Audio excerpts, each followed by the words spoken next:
Don't mind dropping a like, a follow, sub, or a comment. Love it over the course of the day. So what do we have in store for Thursday Night Football? We have a big matchup between Aaron Rodgers and another quarterback. But I feel we need a little sauce in the league. We need to introduce a little spice. We're going to be hacking up today. A little Claude code action. Should be something pretty fun.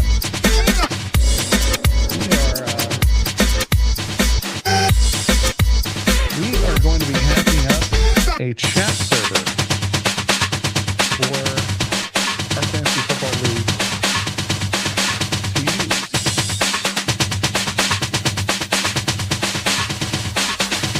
Alright, so we got Windows up top. We have the standings for Token Bowl for week 7. The scores show live update. But here, our main project over here on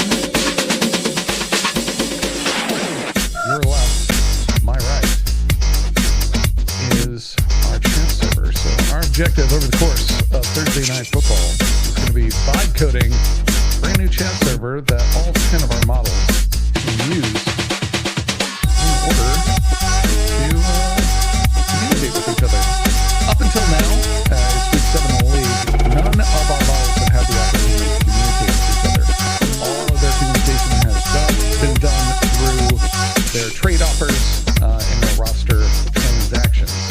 What I would like to try to do over the course of the evening is build a simple chat server that we can hook up to the Token Bowl MC key server and allow our models to talk to each other.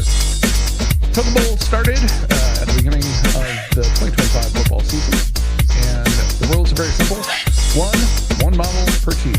All 10 teams in this PPR sleeper league set on default has an individual model that was selected before the draft. And after that model decision was made, that model has been entirely responsible for every single decision that the fantasy football league ultimately makes. So, who you trade, who you drop, who you sit, who you play, all fantasy decisions are made only by AI. Human beings aren't allowed to make this single choice. So, one of the things that's been missing from this fantasy football league being that it's been AI only and no humans is a little trash talk. Every fantasy football league I've been a part of has a group chat. So, let's figure out how to make that group chat together. So follow along, I have my Claude code open here. We have the standings up top. And for folks that want to watch the game with me, I'll be sure to pop up the game timer as soon as it's available. So it's super easy for you to sync up your feed with my football. We will be turning off the music once we get to the Thursday Night Football sound, so you will not have me interfering with your broadcast commentary. It'll just be me talking and a whole lot of tokens getting queued up. So let's hop to it. First, let's start a Python module project with all best practices that are current baked in. Let's ignore and all the project files and use for our dependency manager. Go.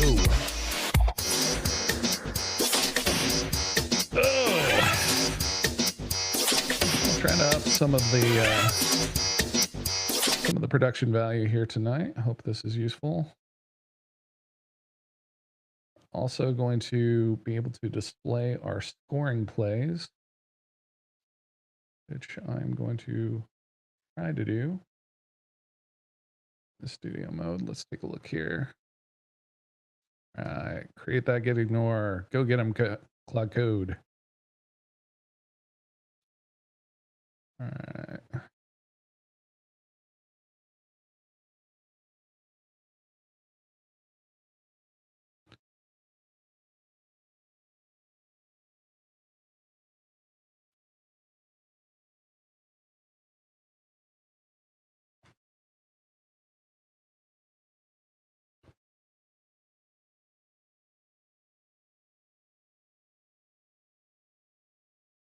3840.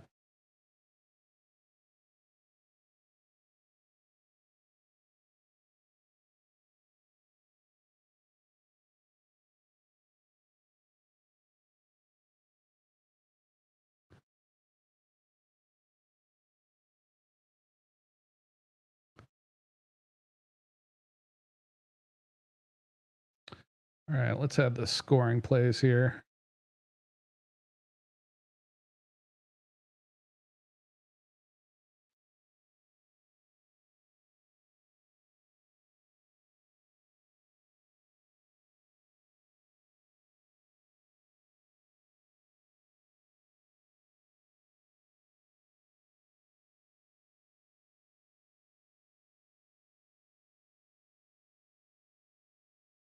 All right.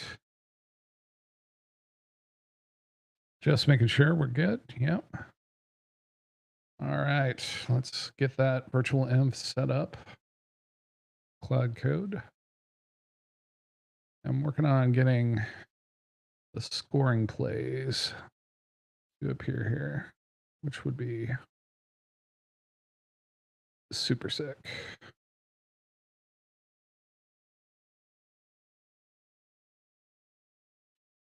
Yeah, keep setting up that project.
All right, I think our broadcast is set up for success.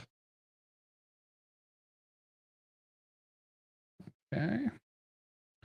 So we got our environment set up. Let's take a look and make sure it looks good.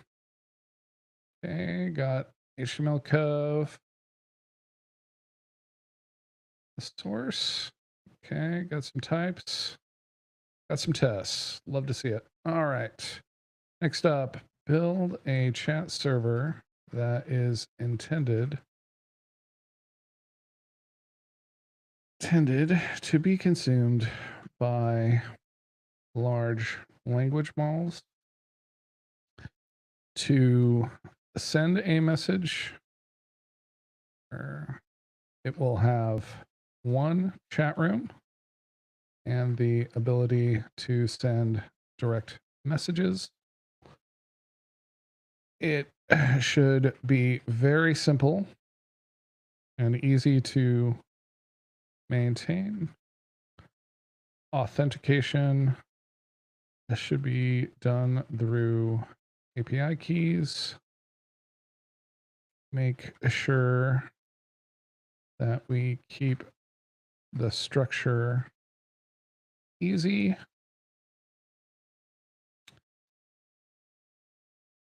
Messages should be sent with either WebSockets or REST post requests.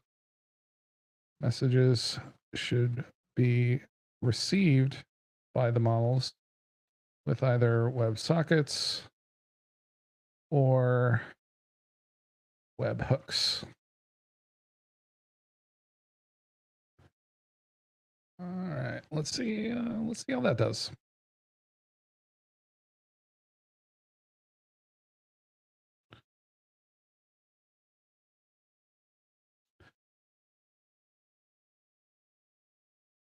All right, pregame is still going on for the football game.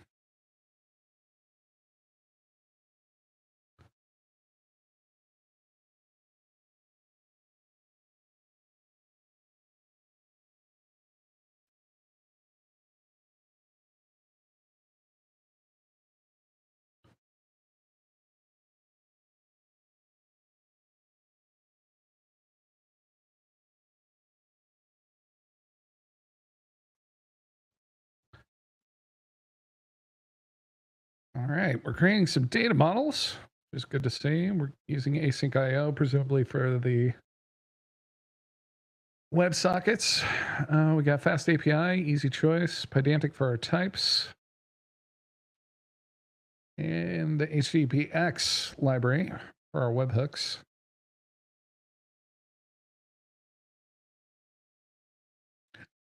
Let's talk a little bit about Token Bowl and where we're sitting. Gemini is dominating Token Bowl. They are our only undefeated team, and they are in a grudge match against gpt-oss, who currently is sitting second place in the standings with a tie record to GPT, the proprietary frontier model. However, Gemma or gpt-oss does have the tiebreaker on points. So huge playoff implications for that matchup this week. On the other side, tragically, our dear friend Brent Schooley, who is responsible for Mistral, has been absolutely decimated by injuries over the course of the season. If you go to tokenbowl.ai, you can see a list of all the injuries that poor team has experienced and learn more. All right. Looks like it died with an API error, as it usually does, because these large language models do tend to get used pretty frequently at the end of the night, especially during a school year.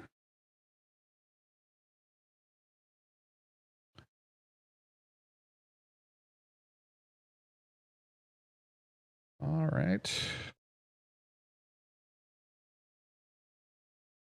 Webhook delivery system is getting used first. We got some auth here. Let's check out and see what that auth is looking like, because that needs to not be bad. Okay.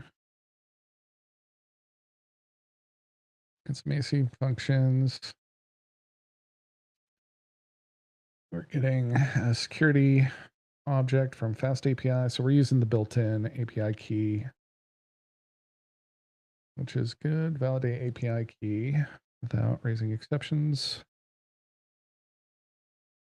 Then ultimately get the user. If the API key is missing, we pass a 401. If the API key does not return a user, we also return a 401, which is about as simple as it's going to get. We got the WebSockets being connected for real time for folks that want to implement that. Then we have the REST and the webhooks for folks that want to do stuff a little more asynchronously.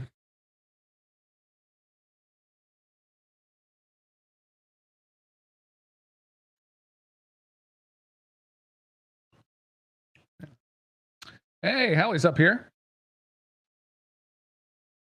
He's going to be making his own podcast. If you want to watch Dat Fury Radio, you need to do a quick Google for Mr. Furious Records and Dat Fury Radio on YouTube. I have had the pleasure of being on that podcast several times. Howie, longtime friend for multiple decades, playing music together. Great dude, great insight there. Latest episode had Corey Kibler from Shacker and many other excellent projects discussing their favorite fantasy musical collaborator. And I thought it was a really interesting bit. Thanks for swinging by, Howie. Always good to see you. Who you having on the show tonight? I think that should work. Dat Fury Radio, you can search for it. Who's going to be on the show tonight, Howie?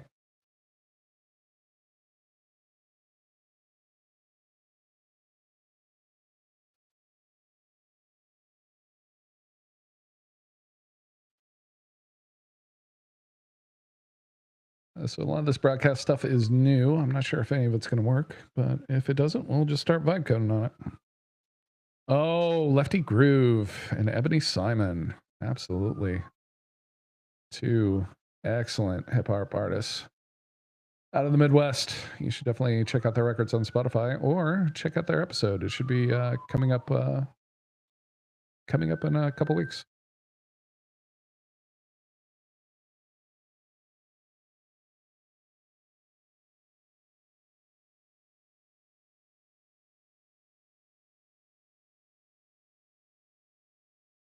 All right, we're actually creating tests. Then look at Claude being responsible here.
This is the part I'm a little concerned with, is the storage here.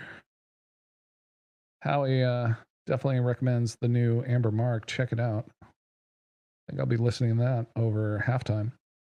It's going to be a lot of fun.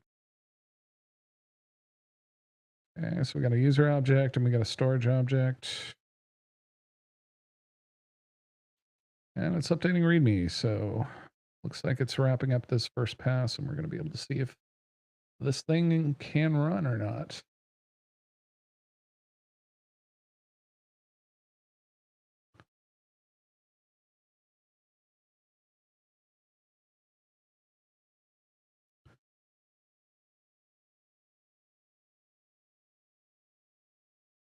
All right, let's get something fun on the board here. Let's get got to get our CC usage.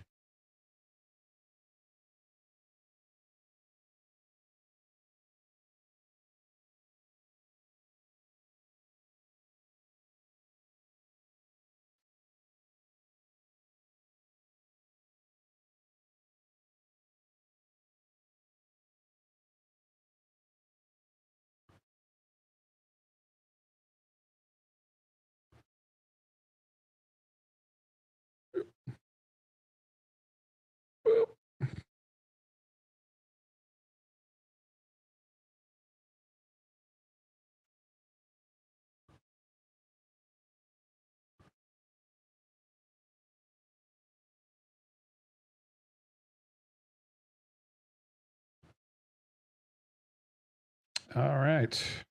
Down there at the bottom, we have our CC usage total for the month.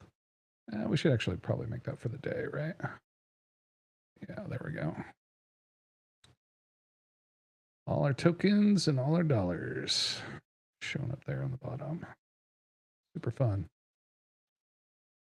All right, 65% code coverage. Let's take a look at this slop and see if it's any good. Tool chat server. Okay, let's look at our data model. Pedantic models. We got a message type. We got rumor direct or system. User model. Message model. This looks good to me. A lot of type hints, which is great. Oh, and we're implementing auth ourselves, I guess. Okay. Well, let's see if that works. All right, let's continue the code review and take a look at the application layer, which is the server. And lifespan context manager for startup and shutdown events. Okay, we got the app. Create app and then run it with UV Unicorn. Cores is allowing from everywhere, which we're going to want to lock down. Then we have the name of the API here. Okay. So that's the scaffolding for the server. Let's take a look at API. Okay, so we got a post application. We got ability to send a message, ability to get your messages, the limit. Okay, you get the last 50, but it doesn't allow you to do any pagination. We should fix that. Let's introduce pagination for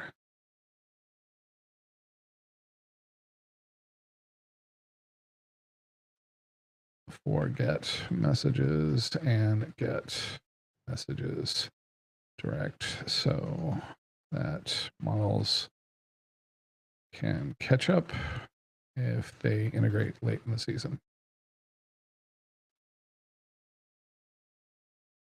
There we go.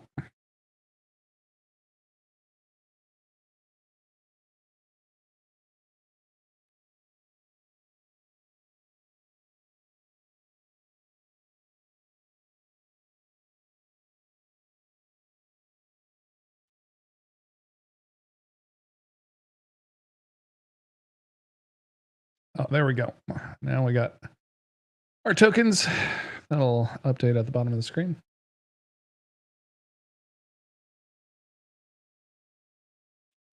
All right, let's go back to reviewing our code here. We got all the users, the WebSocket endpoint, loop. This all looks pretty reasonable. All right, now how are we persisting this shizzle? In-memory storage, that is not going to work. We want to definitely persist this to disk.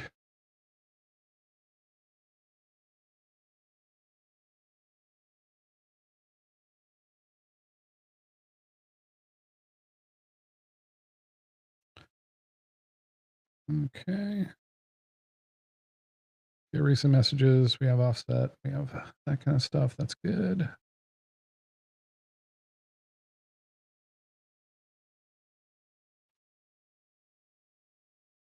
Beep boop bop. For a touchdown. How are you? Are you watching much football this season? This is my first season watching football in a long time.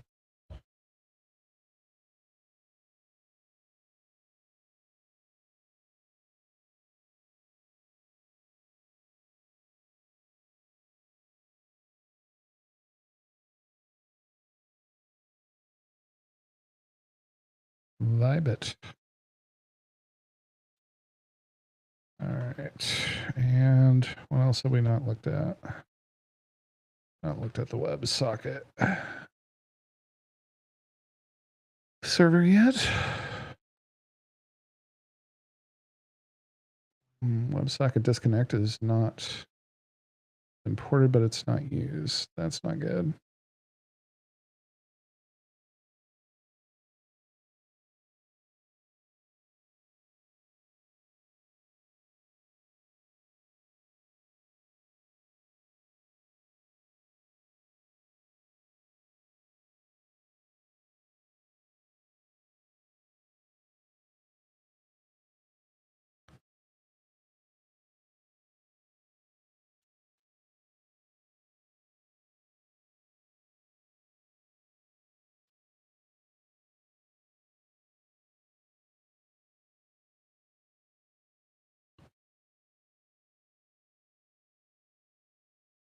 There we go.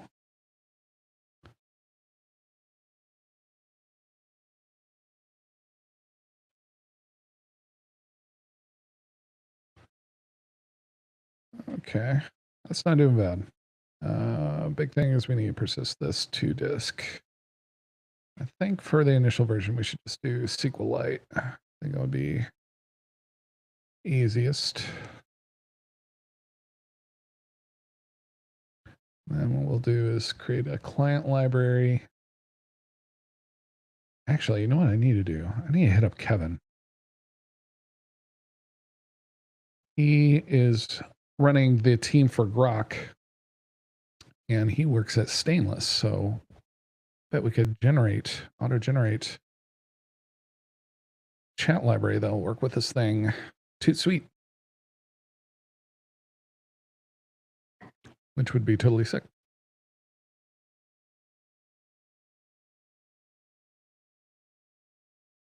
All right, does the game not start until 8? This is ridiculous. I do love seeing Richard Sherman on the commentary. That guy is very smart.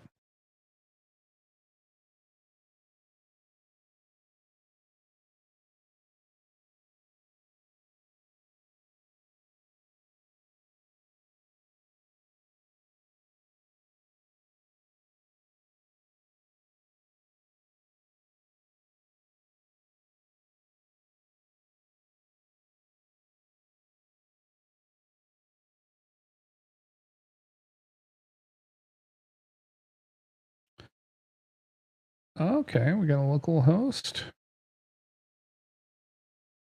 Okay. Let's persist the messages to disk, as this will be a low volume. Oh wait, let's go ahead and compact now. I have to say, I cannot wait until Gemini 3 next week, because this tiny context window is killing me. Absolutely killing me.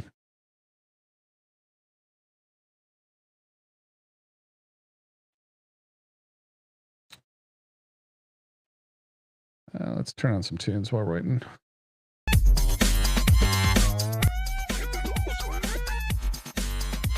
Obviously, we'll turn the music off when the game starts, but I'll pop it for a bit.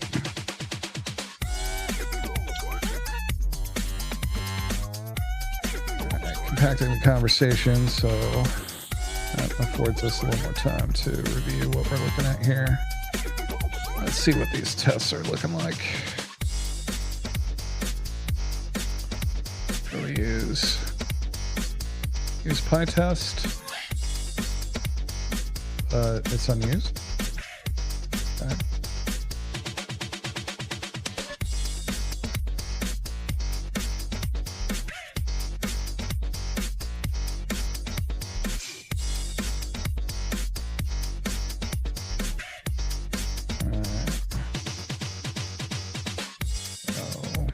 Run PyTest and see if it does anything.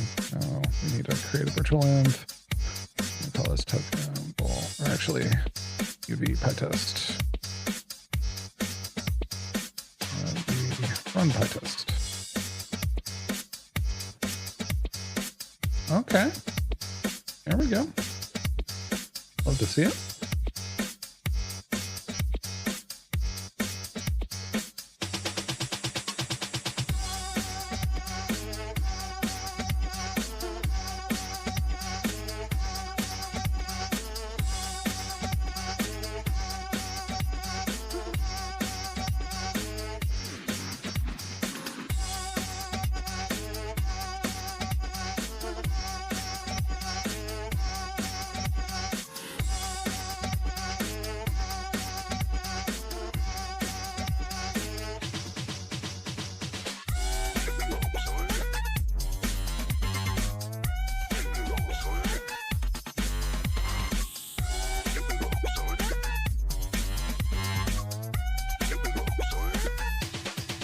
All right, let's move from an in-memory data store to persisting to disk. Keep it very simple. A SQL-Lite database will be fine for this application.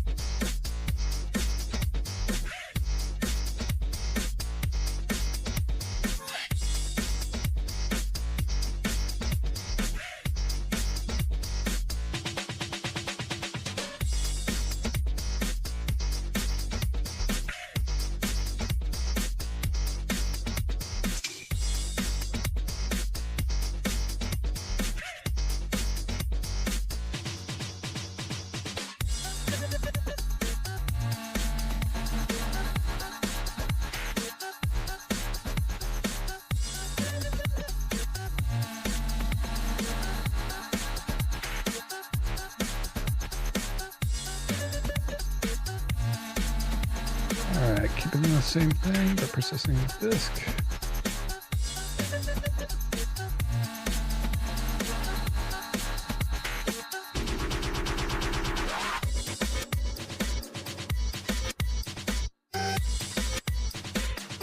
Alright.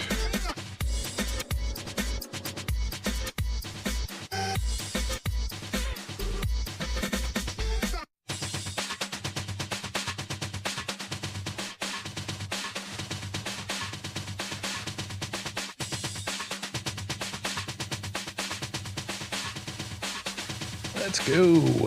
Cloud code.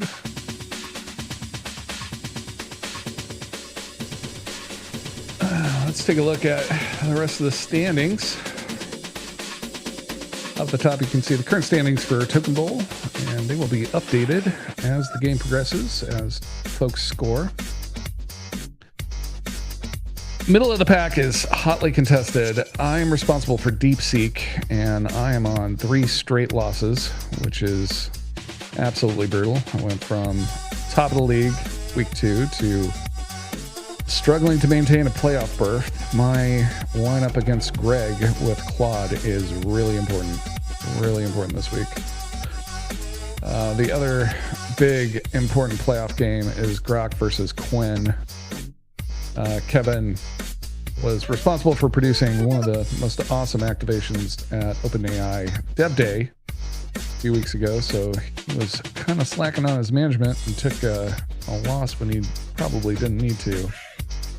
And so picking up a win against our control group, the Qwen model, is going to be vital to keep his playoff hopes alive.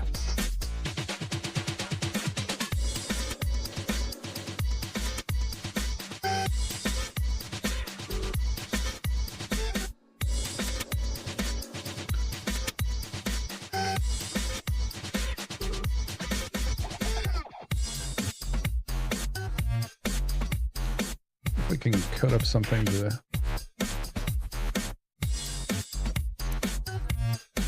the token usage banner.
let's get some logos in here. We're probably gonna need those eventually. Where do we keep those?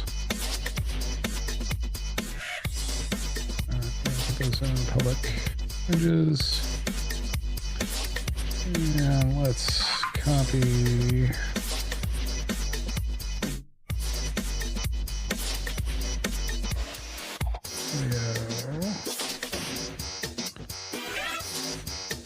Logos. We're gonna get Qwen.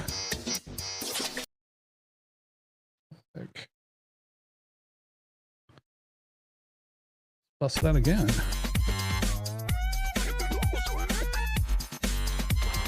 When we need Gemini.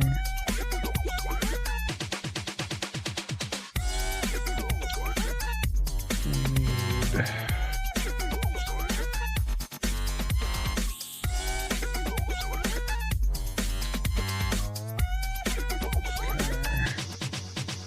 OpenAI.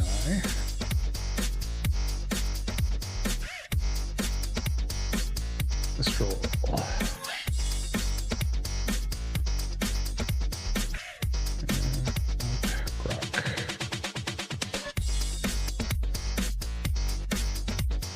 Kimi.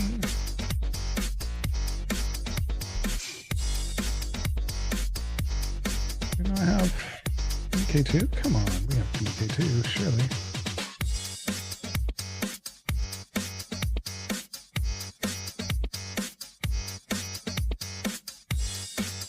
Oh, in the group chat, Partridge is complaining about Claude being crappy this week.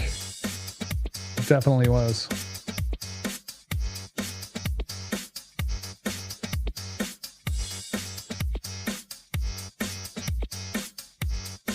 So if you've been using Claude Code this week, you have noticed it is doing some stupid stuff. Like, I mean, rock stupid things. Like, it took me well over an hour of just trying to get it to stop breaking the Tuckable web app, which you can go see at tuckable.ai. And man, was it an absolute nightmare. And I think it's because I started seeing that I'm starting to use more Haiku tokens over the course of the past 2 days. And Haiku sucks at writing code.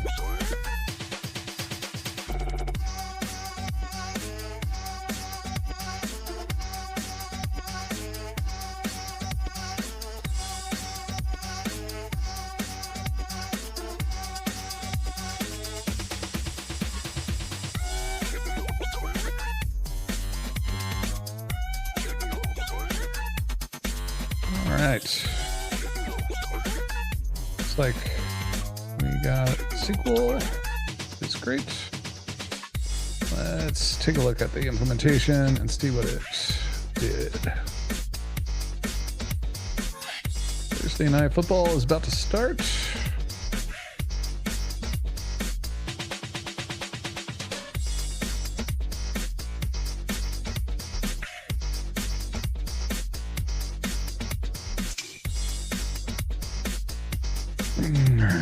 Building SQLite server, SQLite connection, data connection. Alright, so we got table for users, we got table for messages.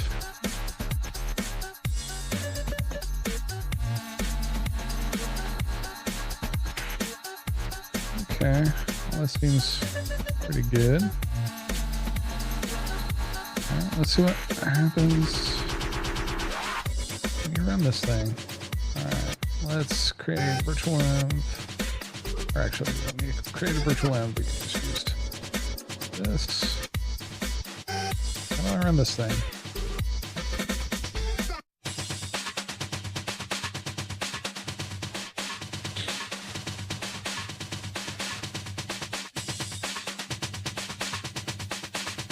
Actually, we should have it create a swagger. Menu, create, and OpenAI specification. for this interface. Keep it up to date as development progresses.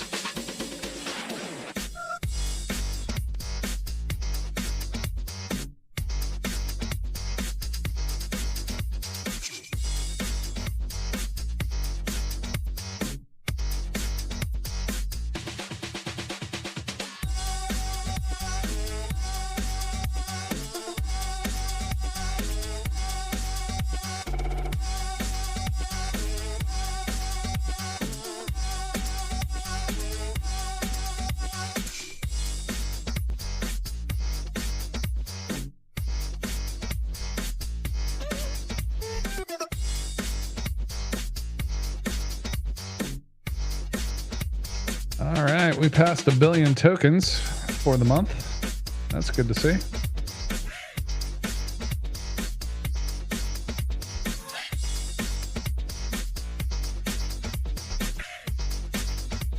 All right, we got an open API specification. That's going to make it easier for us to create some client libraries.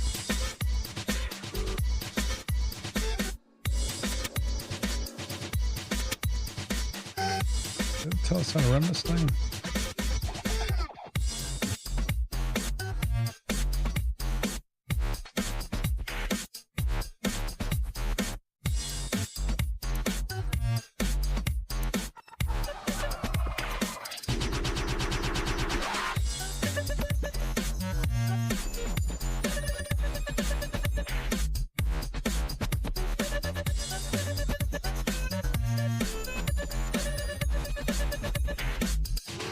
Make run. Okay.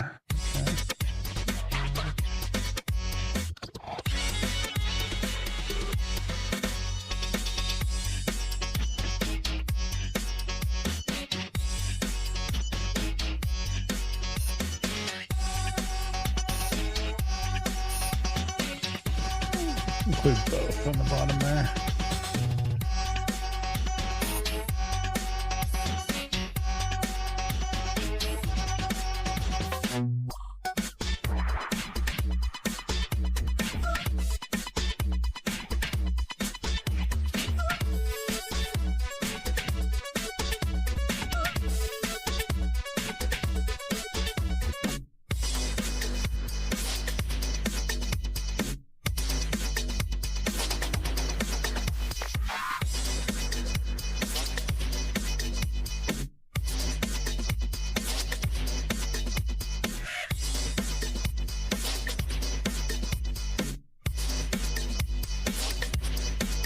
All right, I'm gonna pop off for a second before the game begins. We are right about to kick off. Stay tuned.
All right, let's take a look at this make file. Let's see what's going on. Okay, we got rough. That's good. Clean up all the generated files.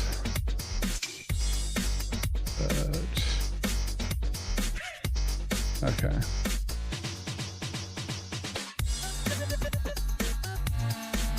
Alright. So it's always going to use the them, which is good. Alright, let's run this thing. Okay.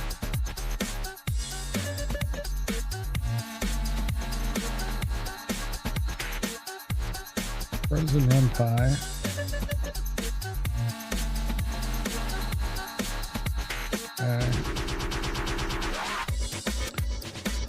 All right, we're about to start.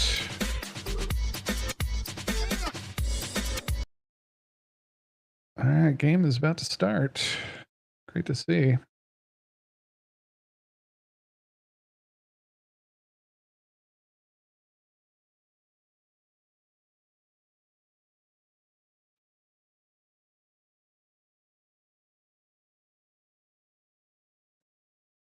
Wow, Burrow's not coming back until December. That is brutal. I wonder if I was on Mistral's team. Okay, so it is in there. We got some weird warnings on make, run, diagnose, and fix.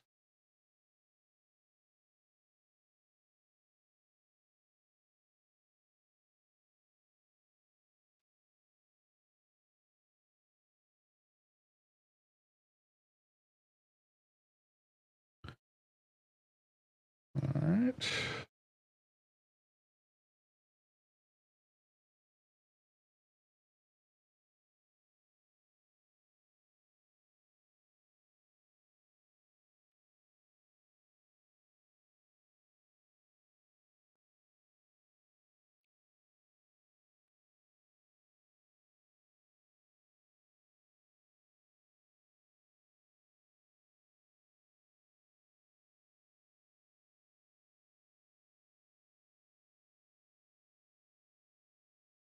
All right, we're making some changes here.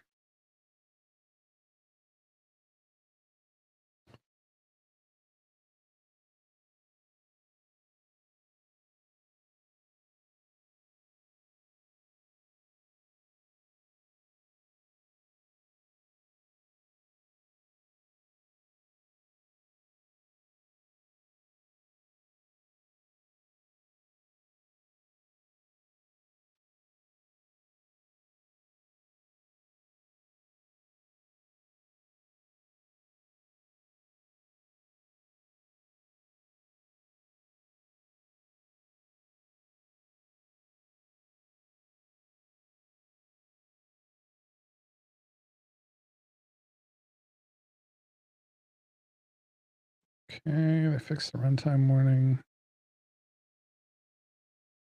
Is good. Whoa.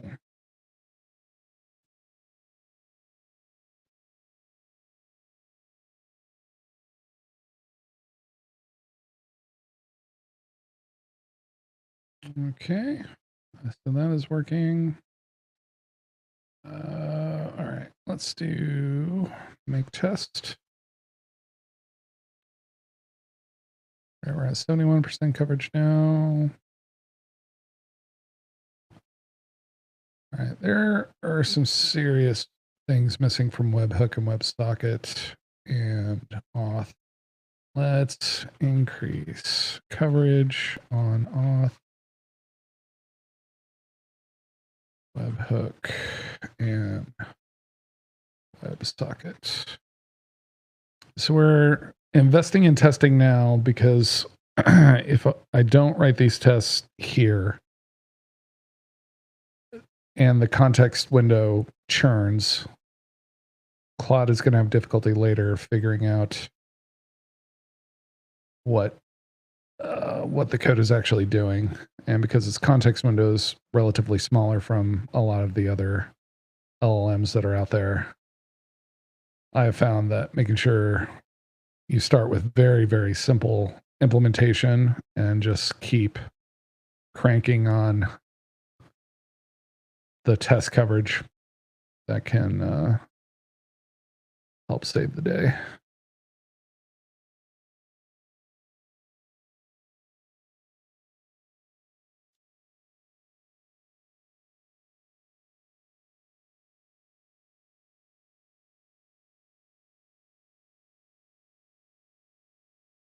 Man, I wish I knew how to change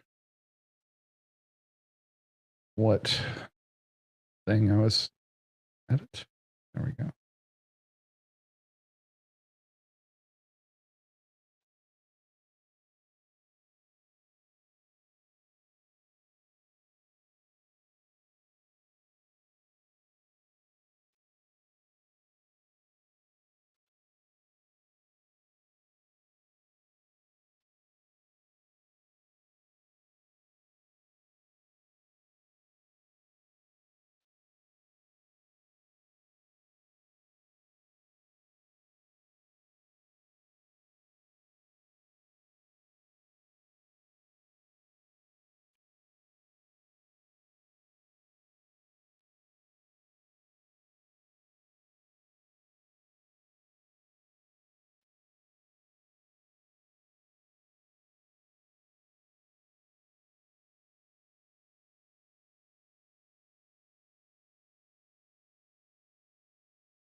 Man, I cannot believe Joe Flacco is still in this league. This is out of control. All right, let's see. Our coverage improved.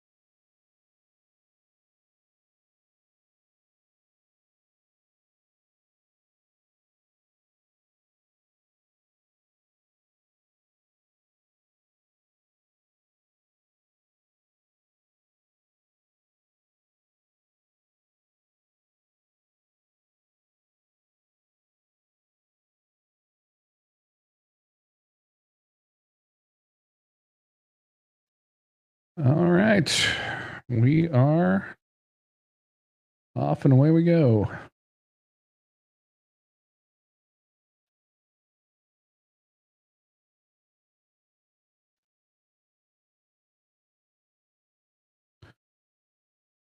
Okay, how do we do? All right, that's dramatically better. Let's get to 100 on. All right, let's improve test coverage on API, server, and storage. We're pretty good on storage, actually, but let's just put it in and see what it does. Oh, coming up on contact, which is not great.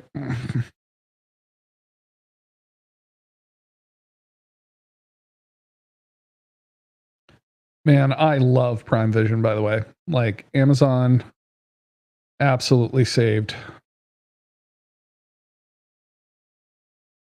Absolutely saved football for me. Like, I cannot believe how much better it is. It is ridiculous.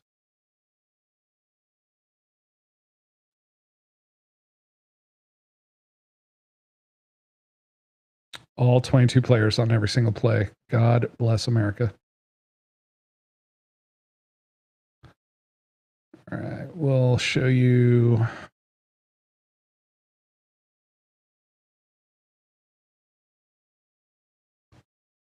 All right, there you go.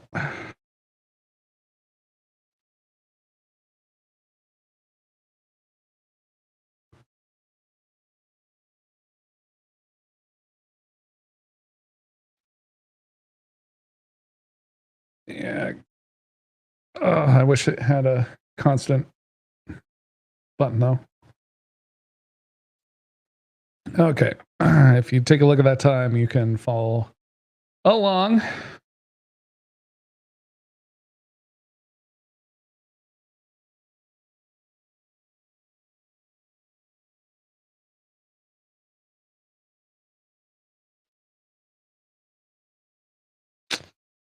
This is not a great experience, I have to say.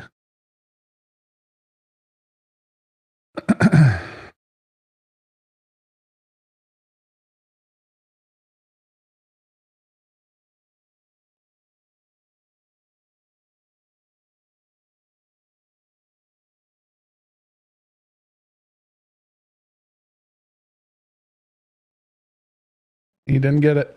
Nope. Oh my goodness. I cannot believe Metcalf made that catch. That is insane. In coverage with inside leverage. How did that happen? Wow. That is crazy.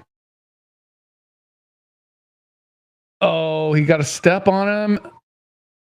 Got a step on him and just jumped. That's amazing. All right.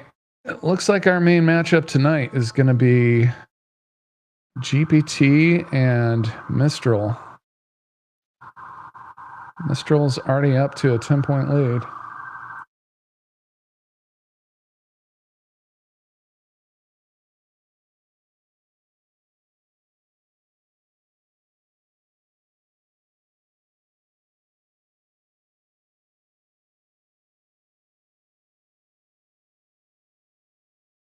Wow. All right. Everything's loading up.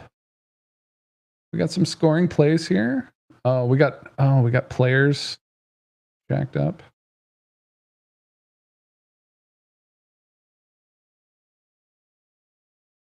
Oh, that's the pit defense. That's what's scoring there.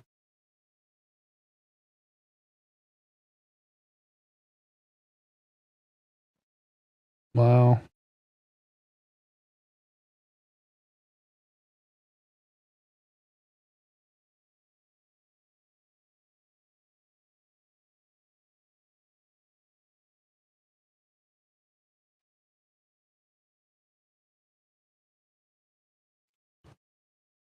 And the Mike thought he was being smart by not following that pre-snap action, but that's what ended up getting him beat.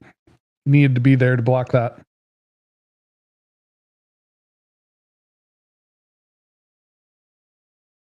Wow.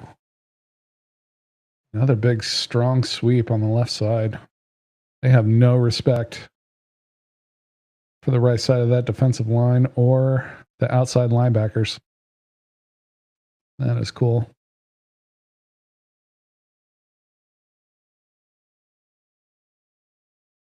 There we go.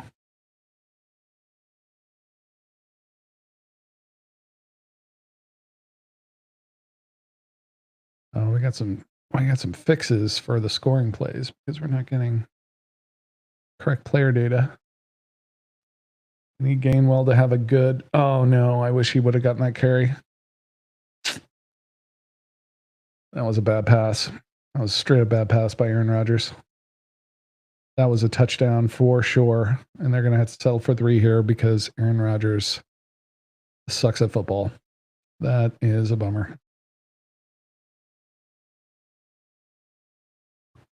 All right. So we got, we're increasing our test coverage on our main thing, but we're going to have to switch projects here shortly because if you look at the scoring plays, all this software is also vibe coded to give you up-to-date scores on what's happening with the Fantasy Football League, as well as what's happening with this particular game. And we really need to make those not suck. So we're going to have to switch context here and switch to the broadcast app and see if we can fix that.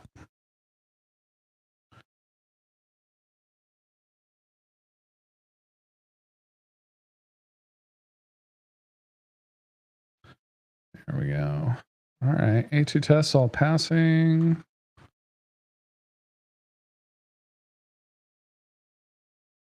All right, no, let's not run. Let's test.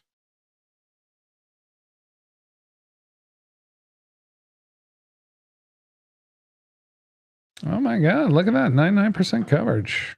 Is this real though? Let's let's see what's going on here. All right, let's see what's going on here.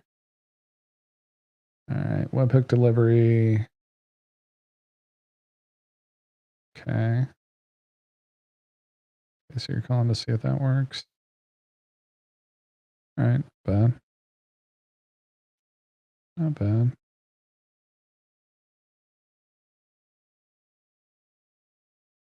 Oh, there's some missing named arguments. Oh yeah, there's some errors here. There are a lot of errors here actually. But we gotta pivot here because we gotta look at the Tuckable AI broadcast server and look at the /broadcast app. The enriched, you need to match the player IDs against the enriched player data in the Pinia store. Let's make that interface look as good as the transactions from HomeW.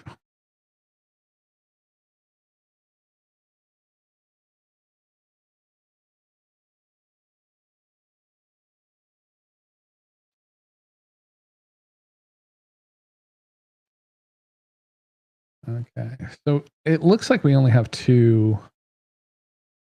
We really only have two people here. So what I think I'm going to do.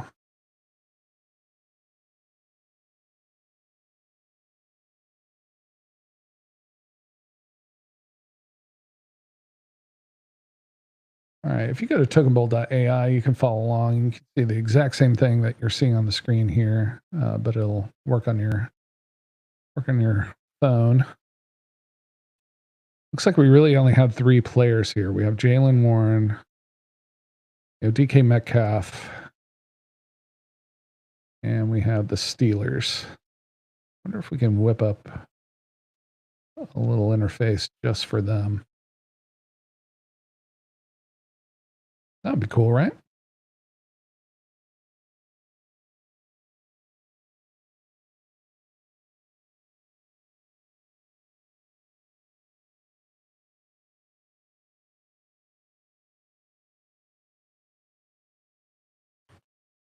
Okay, I think I have an idea on how to do that. Again, you can join us.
All right, let's take a look at that.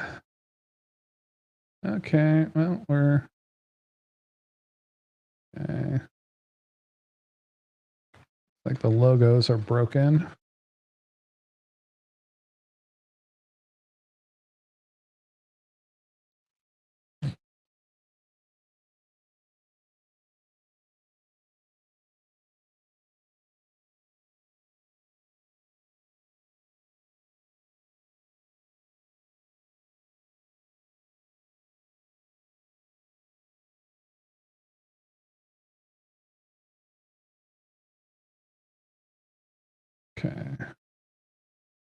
Just use the, don't need special handling. Oh, wow.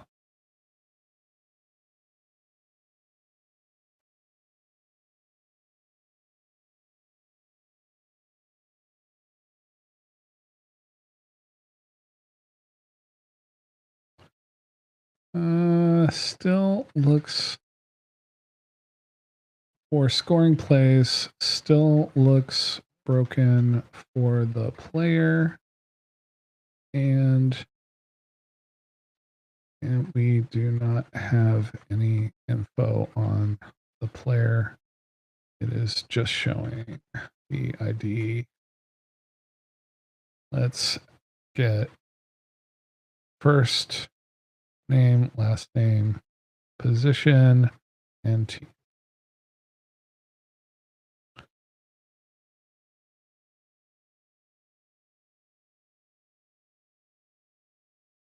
Come on, let's fix that.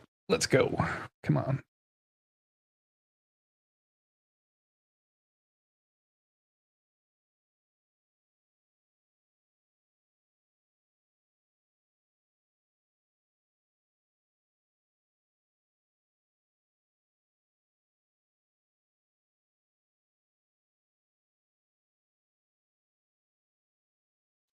Still busted. Oh, it's busted. It busted my browser? Let me see.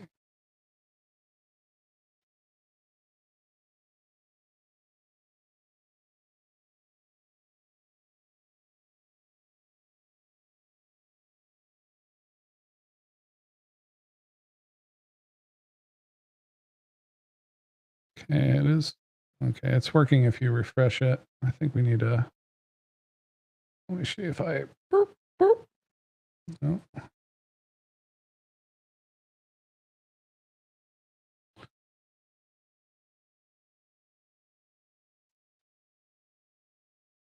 There we go. Now we're cooking.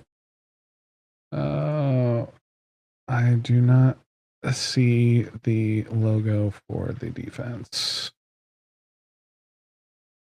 This is cool. I like this. We get the whole history of every play, and then we get the tag. Uh-oh. Can I jack it up? I jacked it up.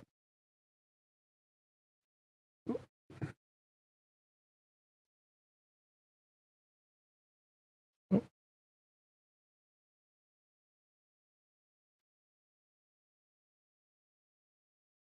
What are these things up there?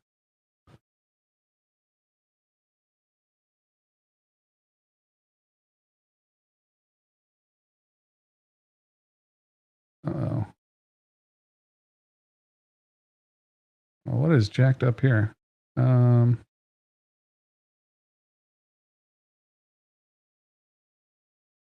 Oh, I see what happened. Okay. All right. We need to make sure that the token bowl matchups box does not require scrolling. Make it extend another 400 pixel few rows and make the pane for scoring plays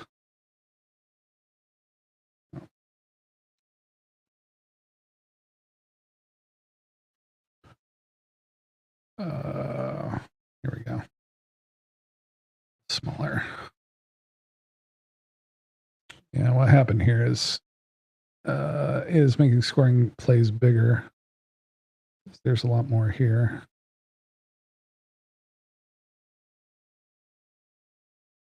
This looks cool. I like this.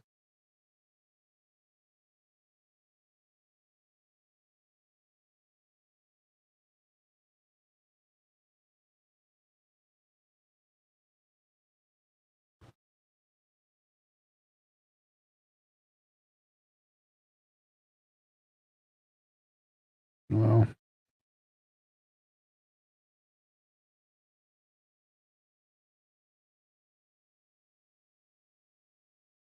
oh, why do we have the head-to-head matchup there? Oh my God, it's jacking. Oh my God, it's jacking everything up. Oh dear, that is not what we were looking for. The format is completely jacked now. Head-to-head needs to be on the left. The rest needs to be on the right.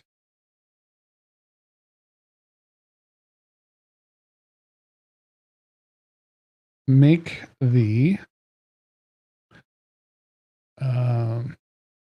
matchup list with enough height. It does not need to have a scroll bar. And make sure make the scoring plays and injuries pain shorter in height. Wow, this is getting wildly out of control.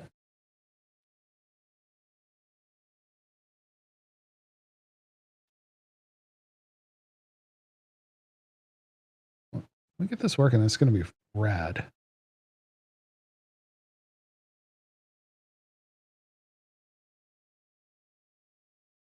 There we go.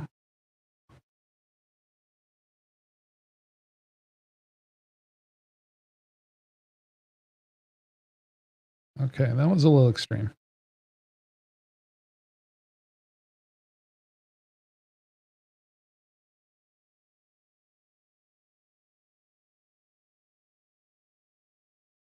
It shouldn't be 70. The matchups should only be tall enough to contain all the content without scroll.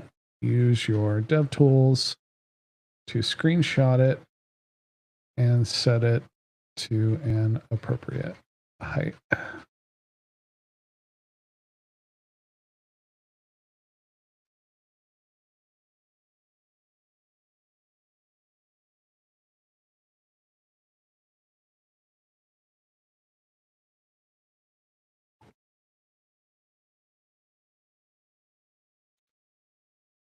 Okay, so Thursday night football matters for 3 teams.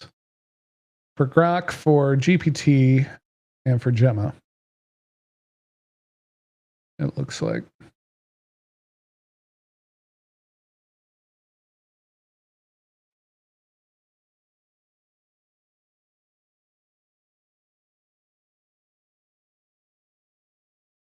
That made it worse.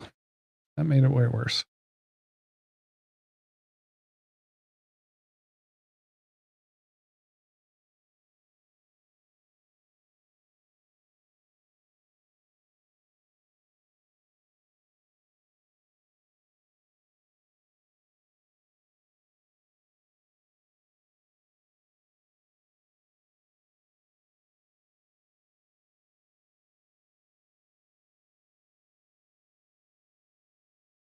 All right, we're trying to coerce Claude into fixing our broadcast app here.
All right, it's still too big.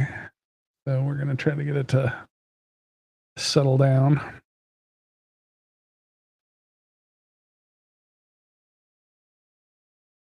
Okay, that is better.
Oh, there we go.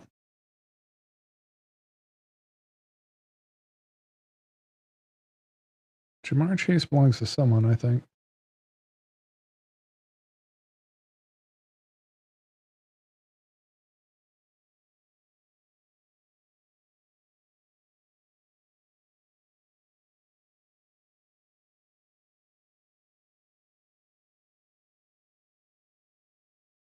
All right, I think we can figure. Oh, we got a compact again.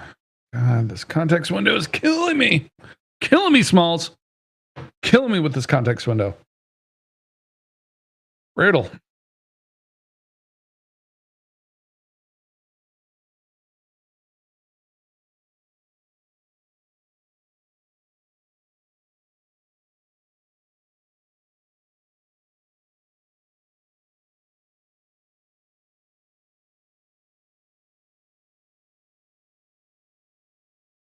That's rough.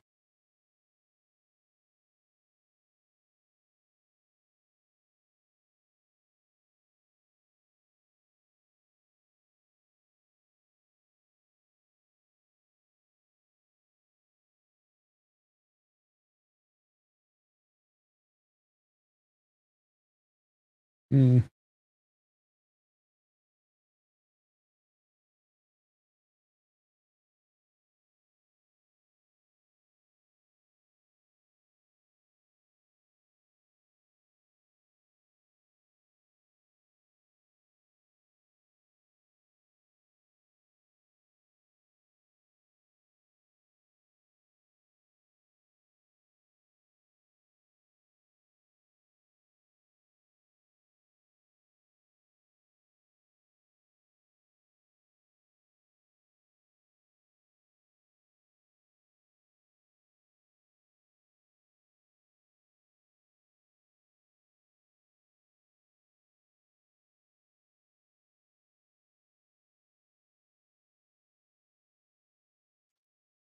All right, we're compacted again. Let's try to fix this shizzle. I think the next thing to do is make the picker a little less gnarly. Weak picker, 2 very subtle arrow buttons in the top title, and then let the lower right pane take up that space, take back that space.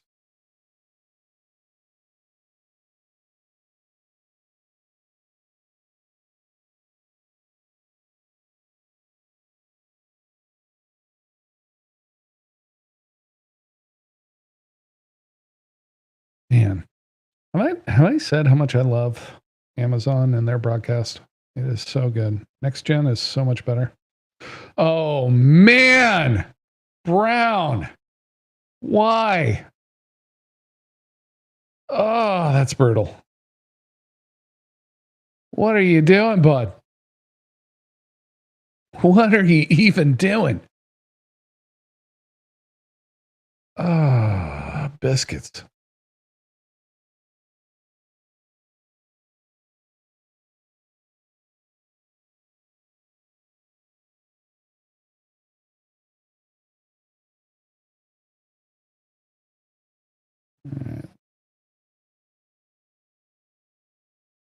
It's subtle, but it's in the wrong place.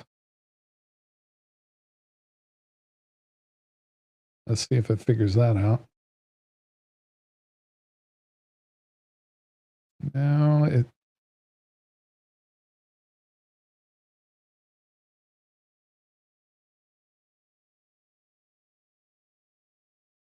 I still don't love it.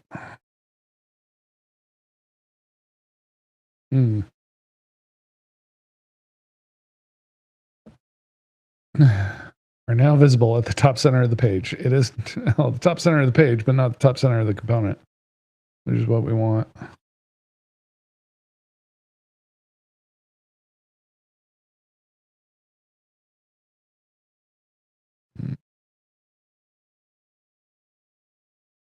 That's a dumb penalty.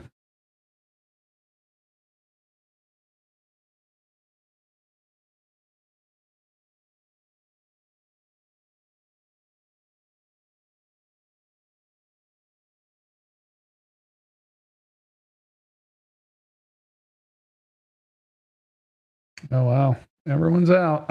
Wide open formation. 3rd and 11. This is wild. Tried the same play, but with a different wide receiver, and they still not hold on. This is Thursday Night Football for real. Exact same route, different look, and bad pass. Flacco, buddy, come on. That's embarrassing. Okay. Okay. Our app is totally not great now. The matchups list does not load at all now. The week picker should not be in the center of the page, but the top of that broadcast matchups list component.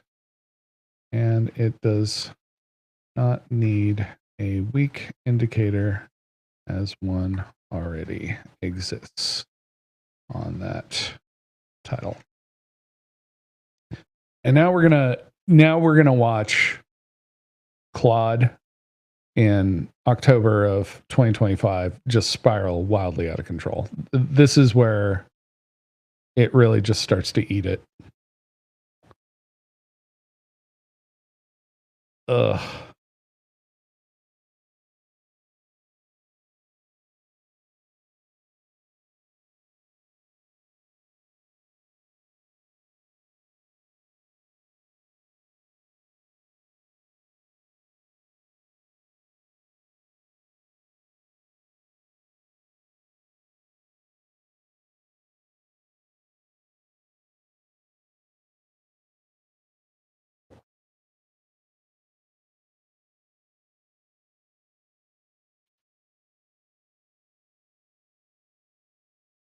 Okay.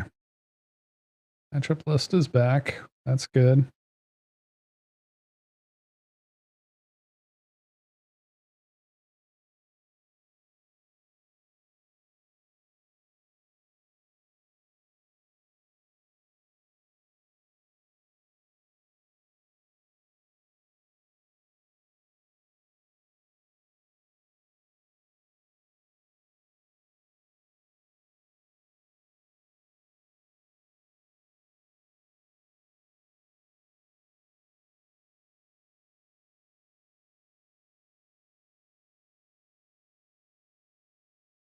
All right, we are trying to get this started. Oh, the week on the picker on the other end of the week. That was very smart, actually. That's not bad at all. Okay, let's see if we can just kind of nudge this and make it work better.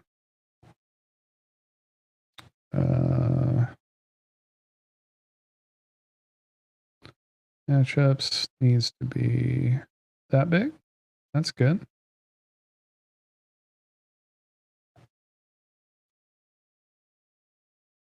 That's fine. Like it. And then for scoring plays, maybe we can do that. We could do this.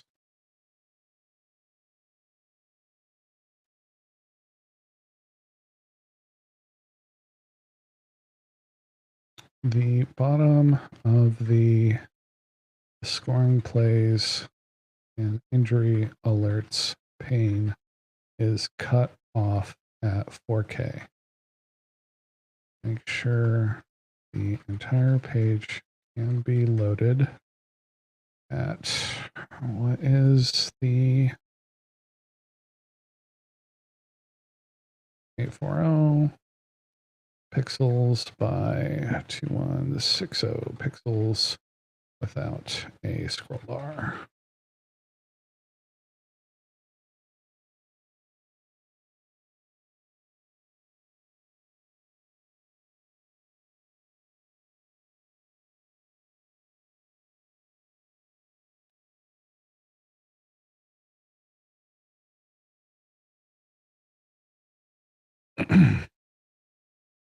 So the big thing that needs to happen here is Jalen Warren needs to outscore Metcalf to give Mistral any hope of beating the 4-2 GPT model. And he has Gainwell. I thought he had Gainwell. Oh my God. Oh, he benched Gainwell. That's wild.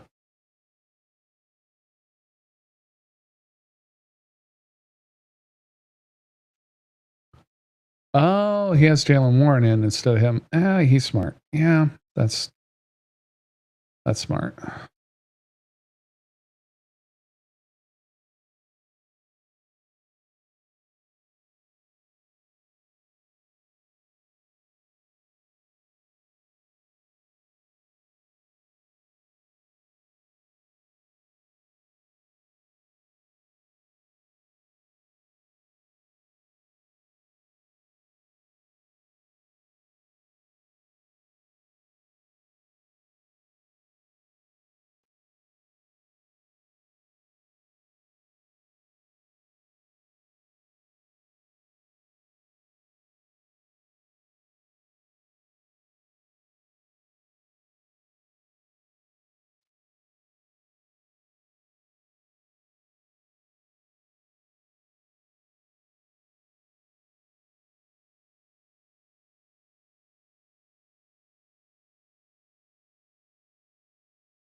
Does it? I don't think it does.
Mm.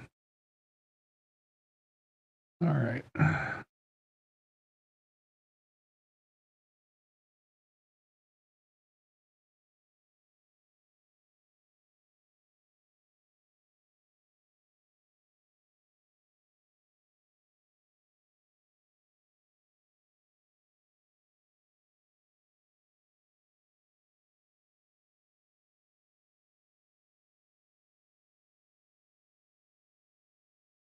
Oh God. Oh, there we go.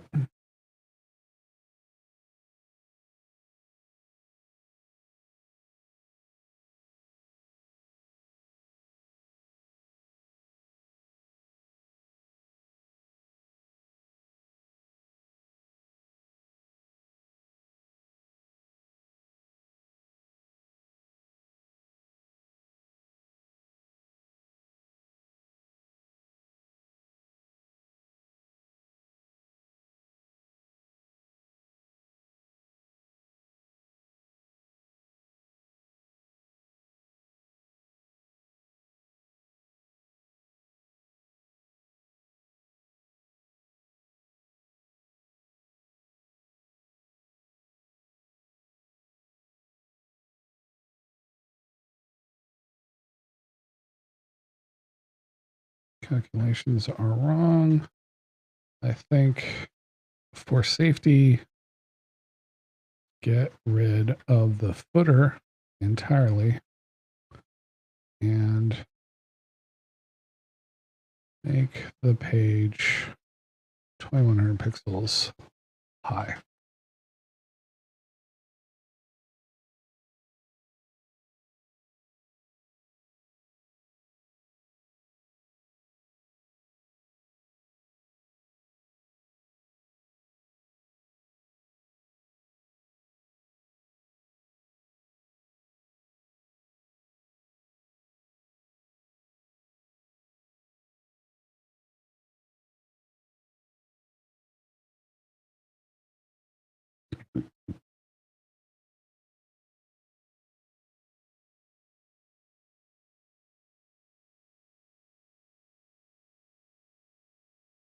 Hmm.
I think the app is actually making me, it's spoilers for the broadcast.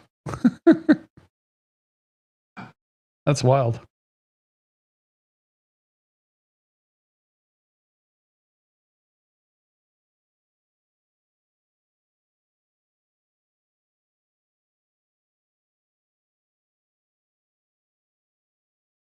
Work on Scotty Miller.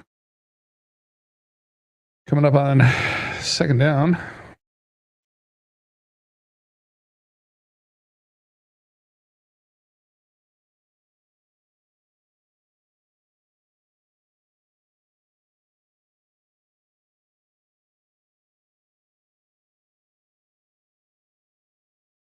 Is second to one. Trips right. Another audible. God, Rogers does this too much. He thinks he's smarter than he is. But another touch for Jalen Warren. That's a pitch. That's a TD. That's great for Mistral. Huge for Mistral. Oh no, is there a hold? Oh no. No. Oh, he needed that. Oh, he needed that. He needed that so bad. Damn it. Oh, that stinks.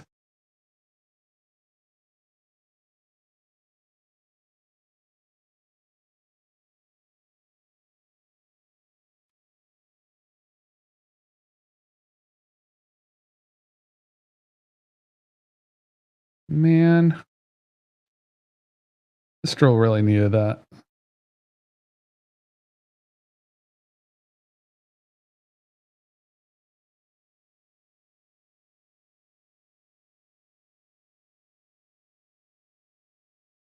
Still cut off at 4K. We need the bottom of the matchup detail pane and the bottom right pane to have 10 picks or 5 picks of padding on the bottom from 2160 pixels.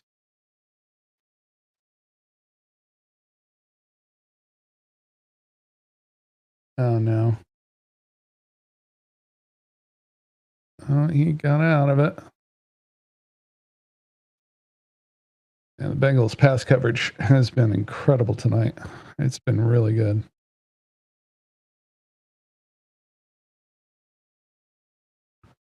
Also, Aaron Rodgers scrambling is like watching a snail try to do a sprint race.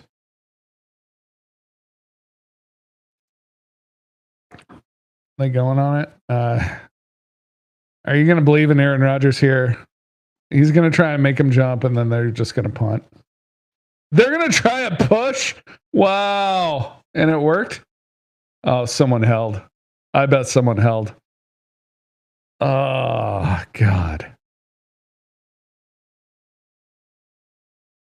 Yep. Man.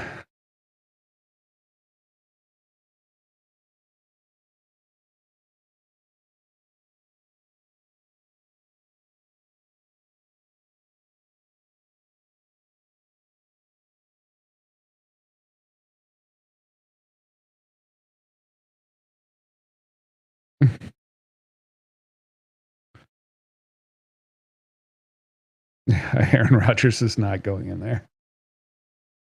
No way. Wow.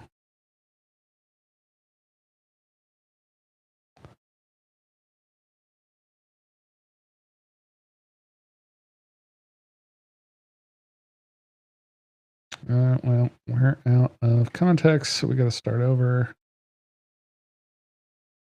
Look at broadcast with your DevTools. The rectangles need 5 picks of padding from the bottom at 60 pixels height. Take a screenshot and figure out the appropriate height to achieve. No cutoff of the graphics.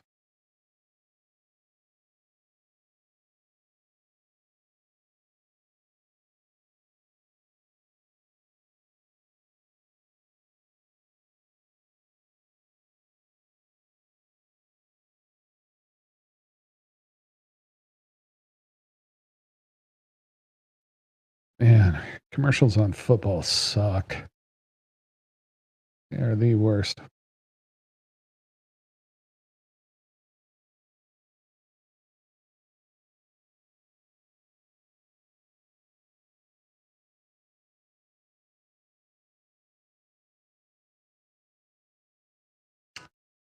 All right, we're going to let this thing cook. I'll be right back.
Screenshot tool not available. Oh, come on.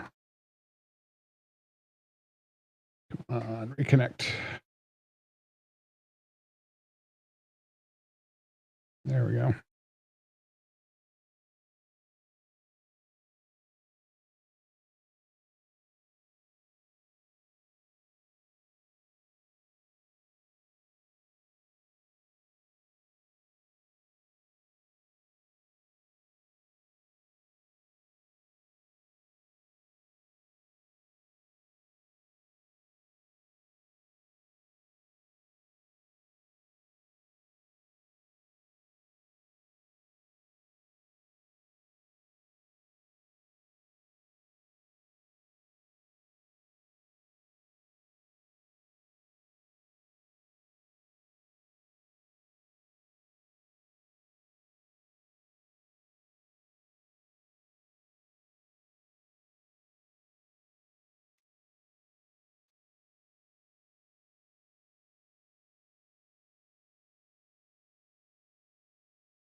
Man, I hate the Bengals' offensive design.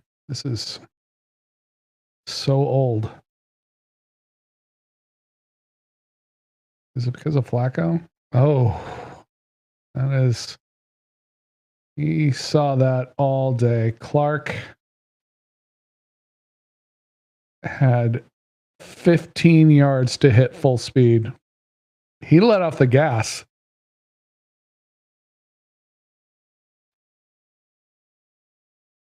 Yeah. Look at it. Look at his toe drag. He like slowed down to not just absolutely crap mix that guy. Man, that's brutal.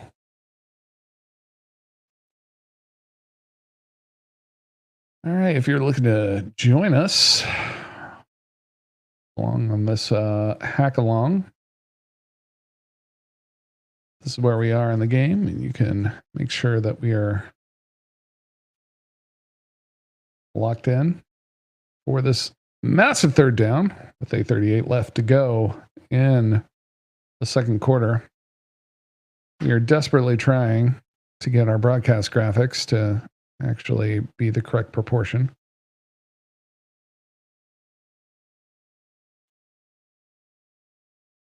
It is not working out great. Oh man, huge reception for Chase. Who has Jamar Chase in the league?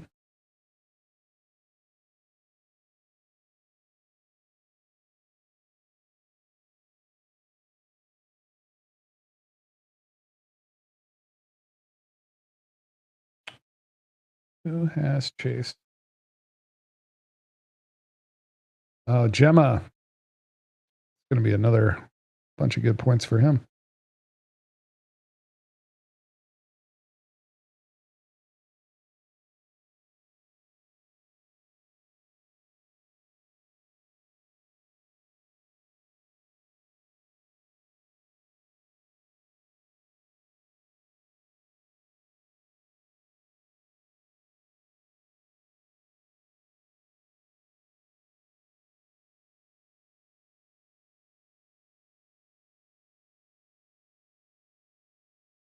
Oh my God, look at the script. This is, oh my God, it's spinning out of control. This is ridiculous.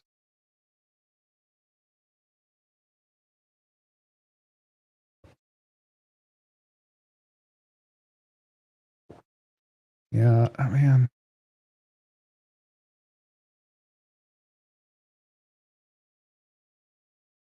Dumb. Dumb false start.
Awesome. Great job.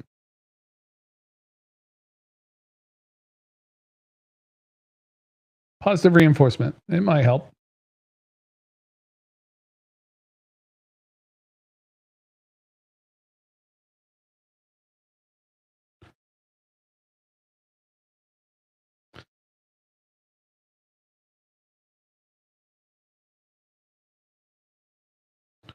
Let's create a second broadcast channel called Broadcast Extra.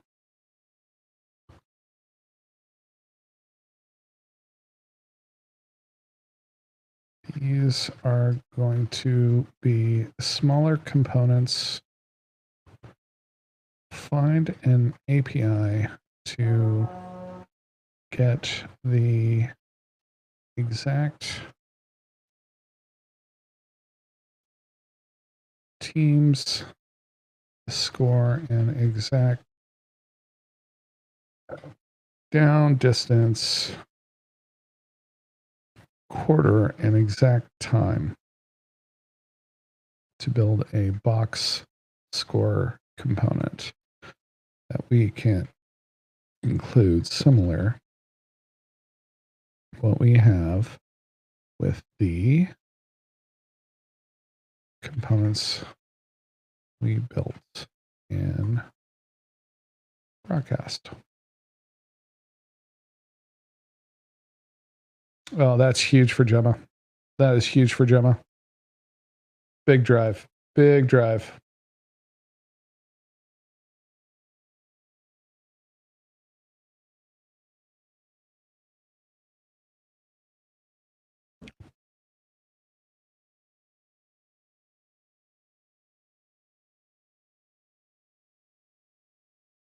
Oh, no. He dropped it.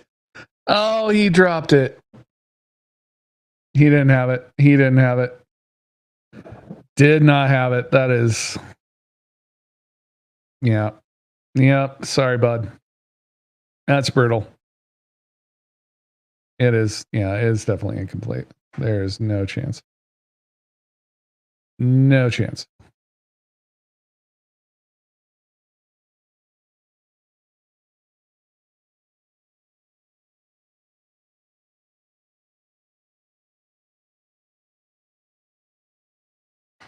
All right. We're going to add another API, I guess.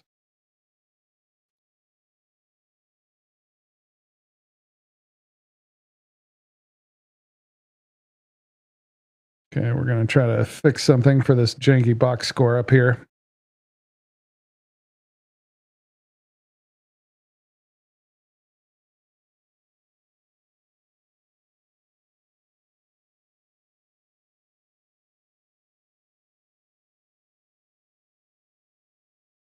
A 70% pass in the red zone. Okay. They must. Well, it's because their offensive line is jank. You know their offensive line is jank because they only have 3 people lined up at the line of scrimmage. Oh, did he get it? Oh, biscuits. Definitely DPI, or at least a hold.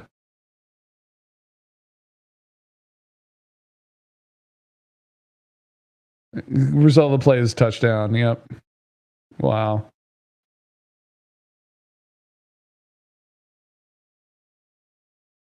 Uh-oh. Broke her out, buddy.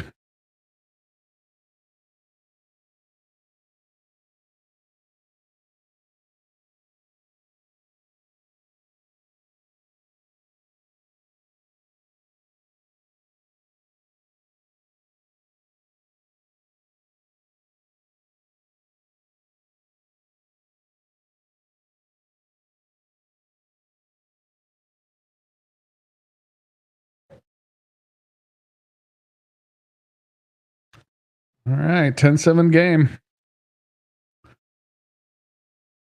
That was huge for Gemma.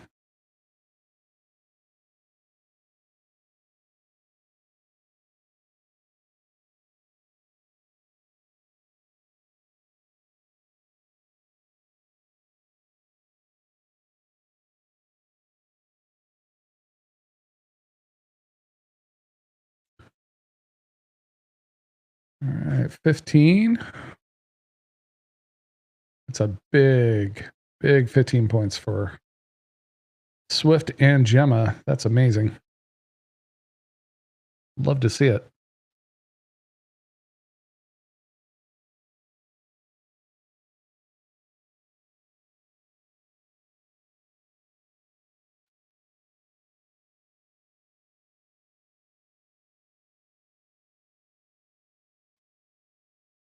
All right, we are trying to fix their box score here. You're tuning in. We are watching along with Thursday Night Football, and we are Token Bowl. We're the AI only fantasy football league.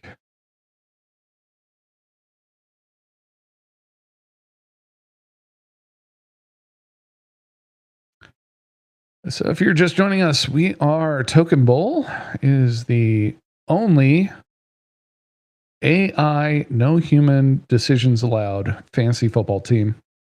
And you can follow us at tokenbowl.ai if you want to learn more and follow along in real time as the league progresses. You can see our matchups for this week. If you have never seen Token Bowl before, we have 10 different teams in a default PPR league, and each team is governed by an individual model. We have Mistral, DeepSeek, Kimi K2, Gemini from Google, Grok from Elon, Qwen, gpt-oss and GPT from OpenAI, Claude from Anthropic, and Gemma from Google. And each of them make every single fantasy decision for every single league. if you sit a player, if you bench a player, if you play a player, if you add or drop a player, what you offer in trade, what you accept in trade back, all of it has to go through a large language model. And you can see how those models made those decisions by going to tokenbolt.ai and clicking on the tokens themselves for each week and each matchup to see how each model made their decisions.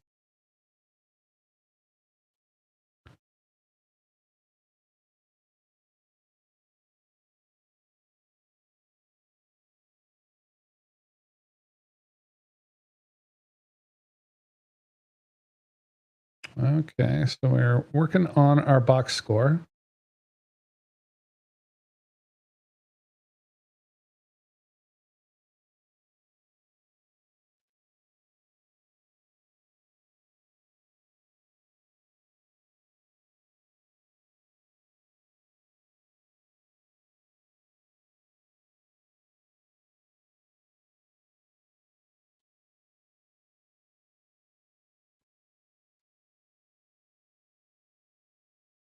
Put the footer below. Box score. Add a green background like in broadcast so I can keep it out.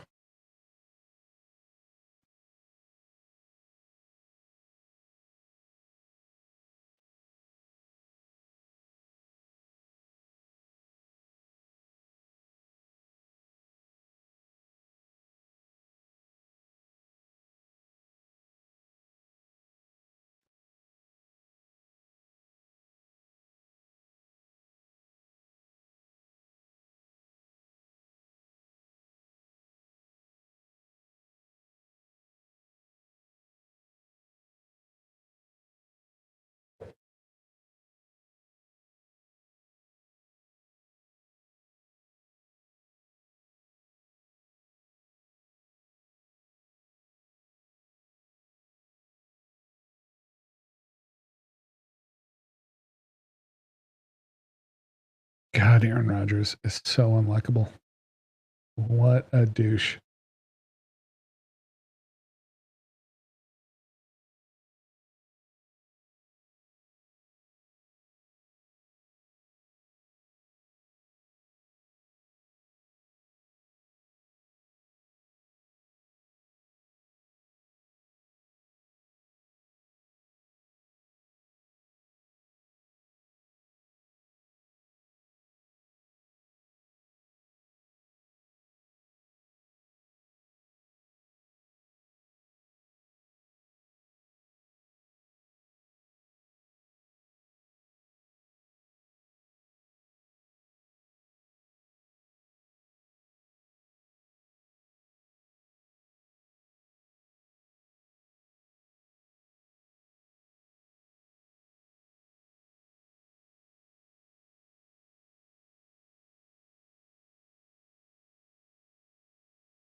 Wow. Who has Chase Brown in the league?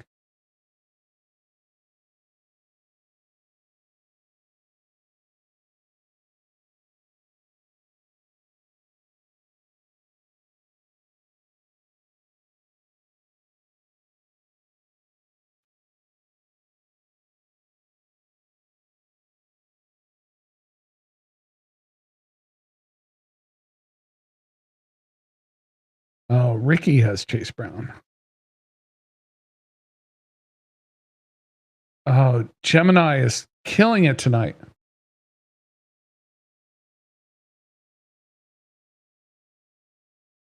Ah, that's brutal.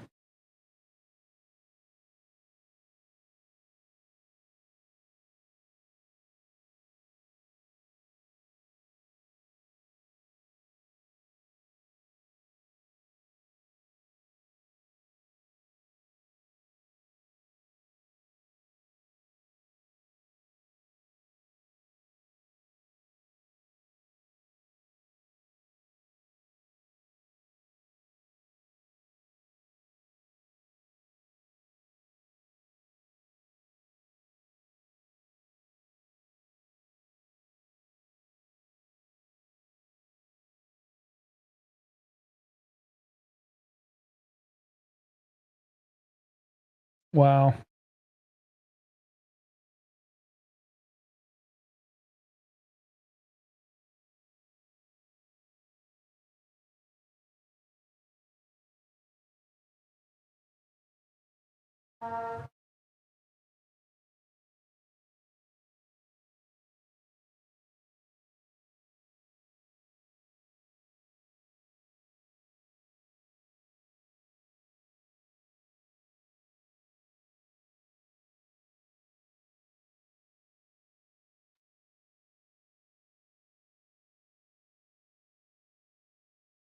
Oh, wow.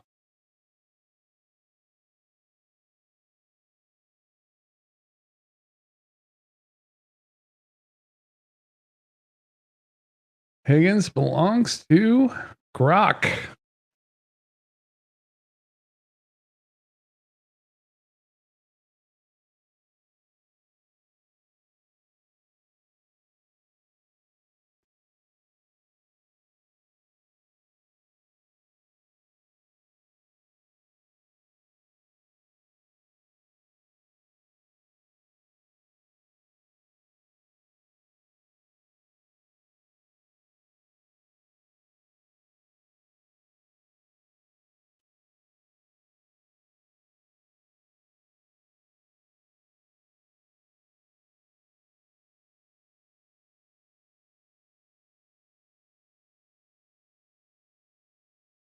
Of the logo.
Remember, the clock is moving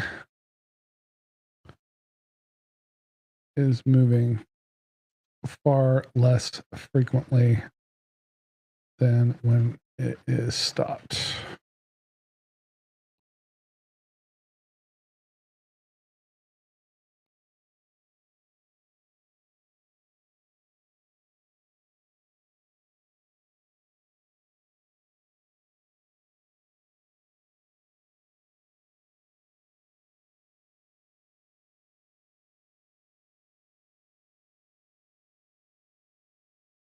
All right, we got 2 minutes 52 seconds left in the second quarter.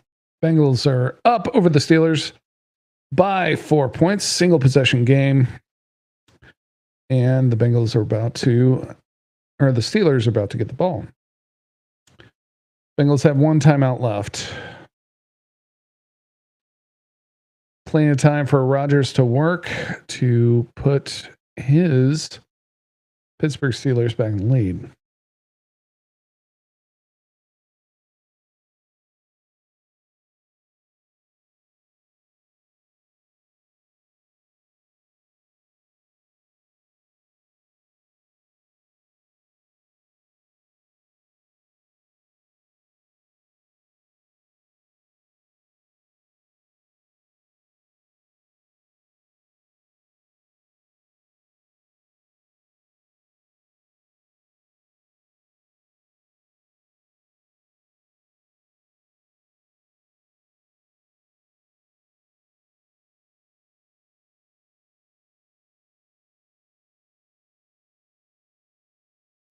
Jalen Warren is big for Brent right now. We need as many touches for him and Mistral as possible. He gets one here. Oh no. Oh no. Did he not drop it? No. No. Please say he didn't drop it. Oh God.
All right.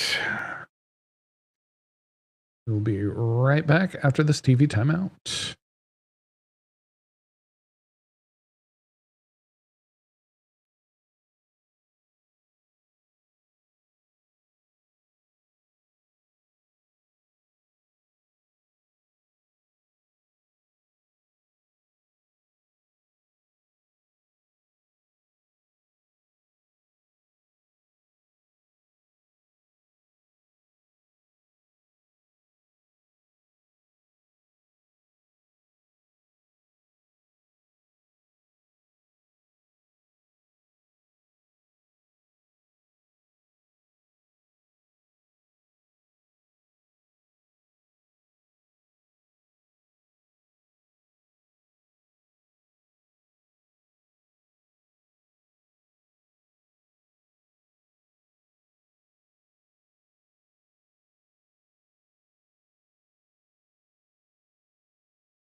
All right. I think we might have. Nope, we do not.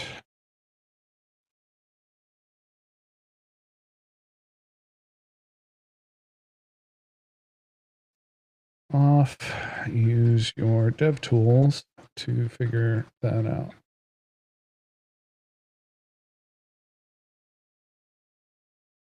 Man, I feel like the play calling for the Steelers is kind of unnecessarily complex. Like,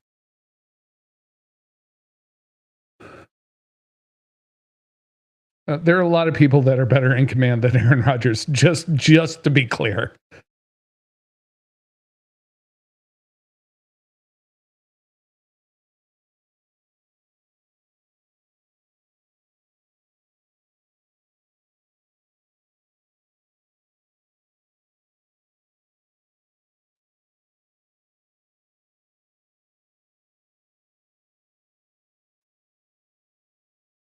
Brent is very excited for how his team is performing against GPT, the absolute wagon of the 4-1 team.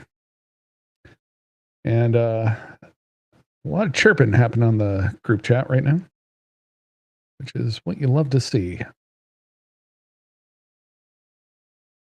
Any fantasy team.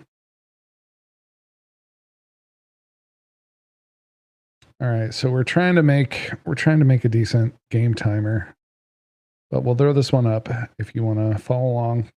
This is where I'm at in the broadcast.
All right, it is not pixel perfect.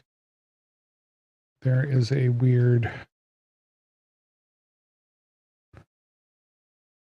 rectangle around the possessing team. Oh, well, we got a compact again. God damn it. I hate this so much.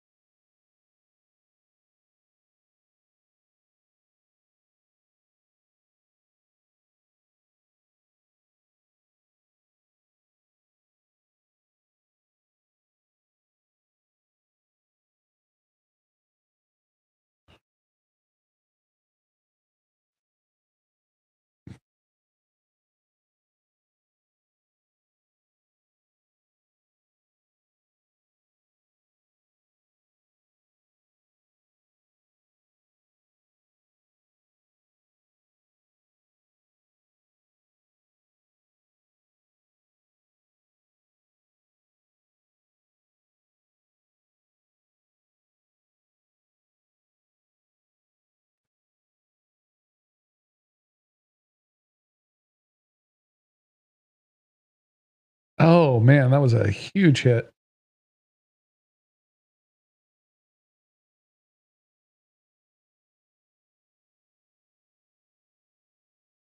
Oh yeah, yeah. No, that ball's out.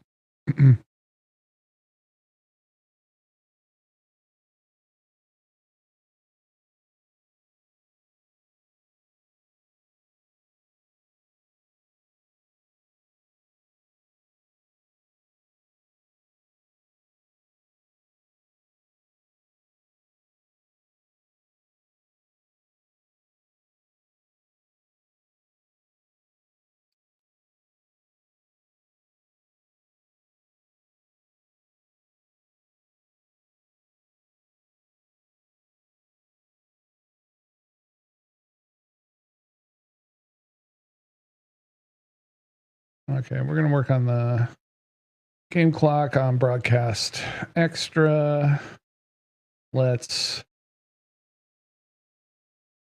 signify possession by a football emoji, and let's add the timeouts.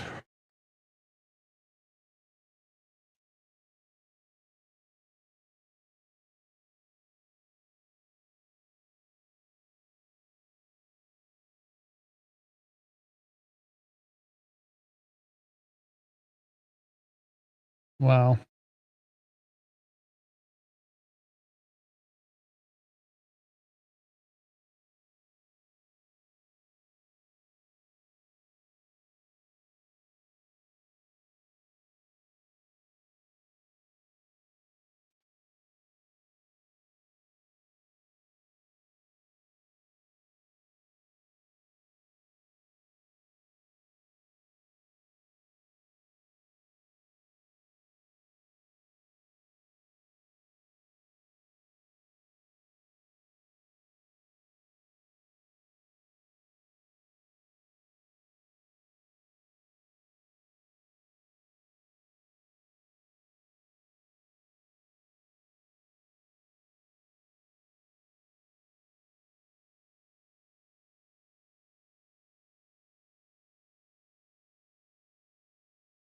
Joe Flacco is a unicorn? Are you kidding me?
All right, I think we have the game clock working. Let's see. I think we are close.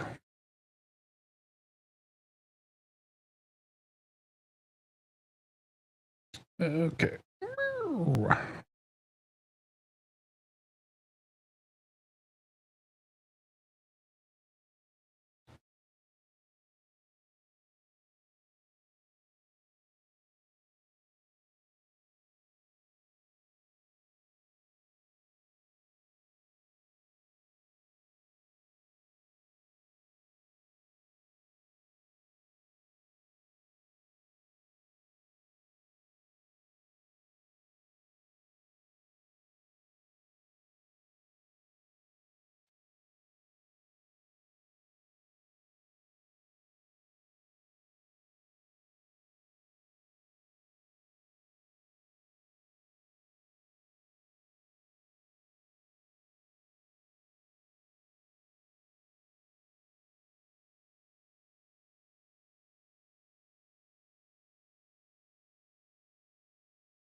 Broadcast extra.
Absolutely no. It is running.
All right. Big kick here. It will make it still a one possession game, but we'll force it to a touchdown.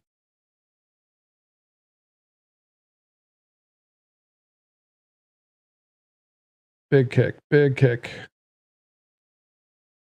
And long. Wow. Good work, good work. And we are at halftime, y'all.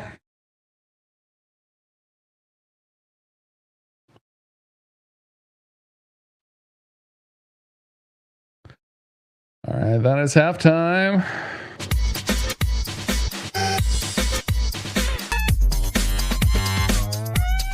All right, so we got a lot of stuff to fix here.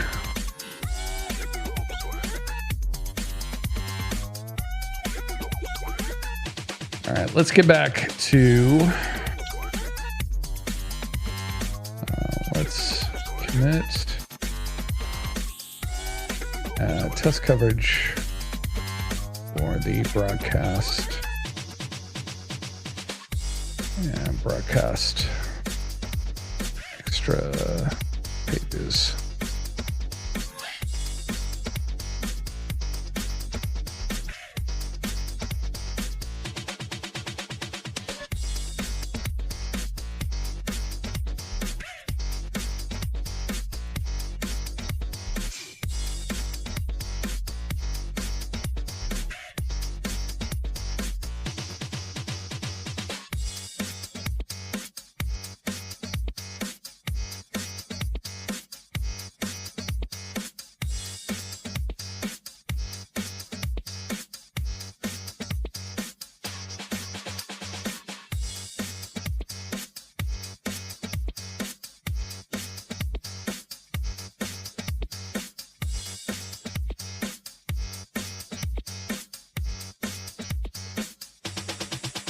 All right, we are creating tests for the ESPN API module.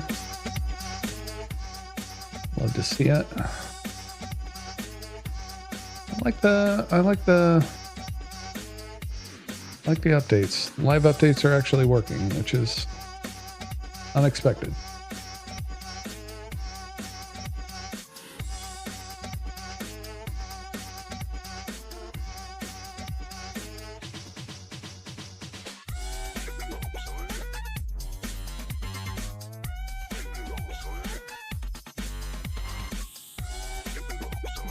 Some tests here. Love to see it.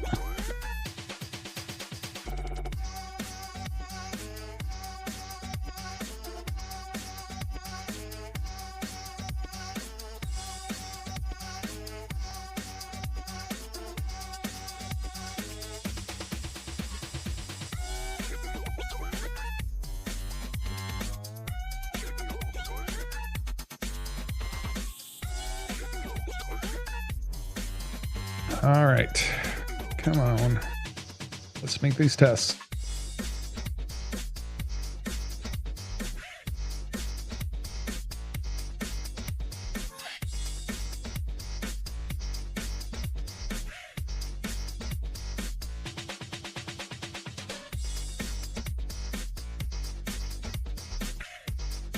All right, if you're just tuning in,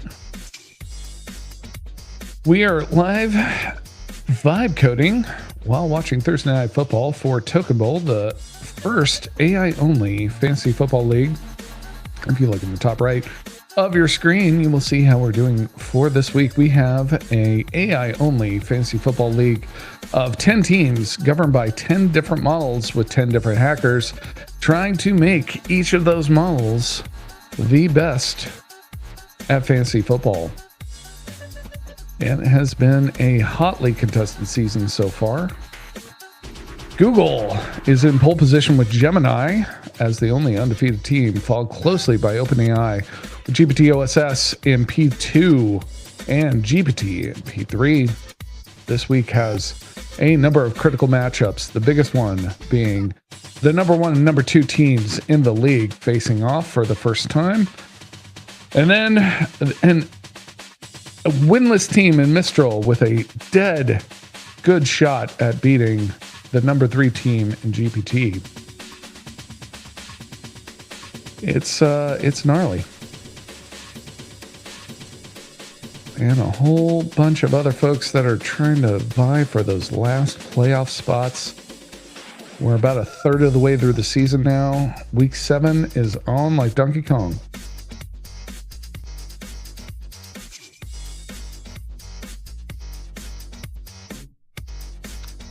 All right, we're trying to add some tests to our game clock.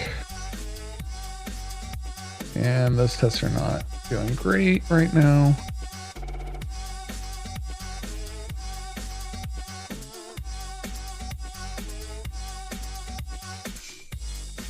So what you're seeing in your layout is our vibe coding terminal on the left-hand side. On the bottom, you have how much money we're racking up for it. And then you have the current state of the league, the token bowl and the scoring plays, and current state of the game.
Come on, get in there.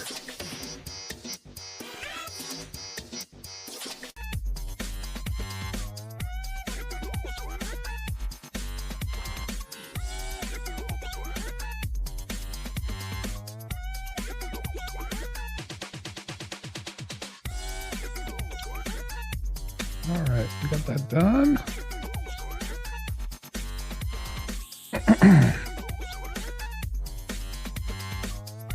Let's move on to working on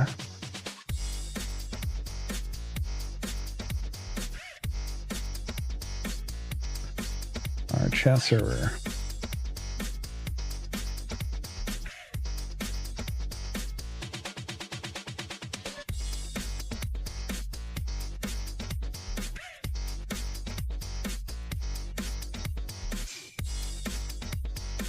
All right, we'll get it to a init.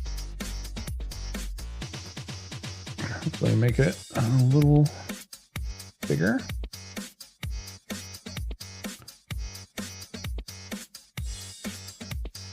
All right. We're going back to the chat server now because we want these models to be able to talk to each other and coerce each other.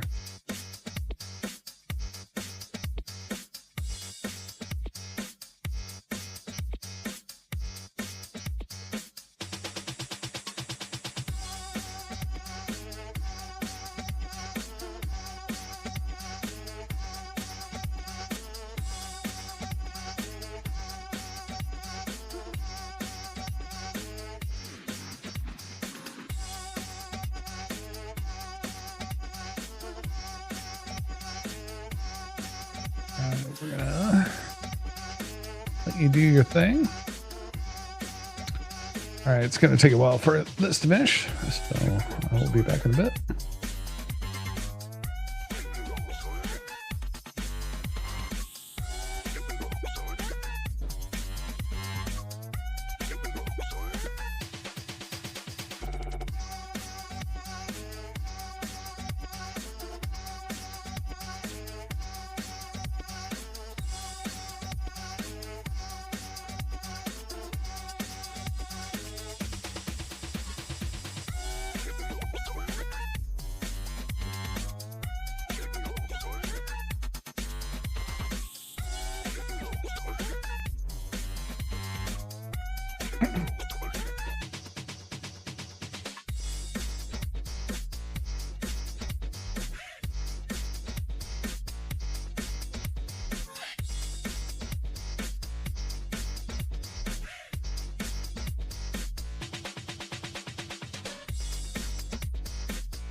All right, so we have a game plan for how to continue.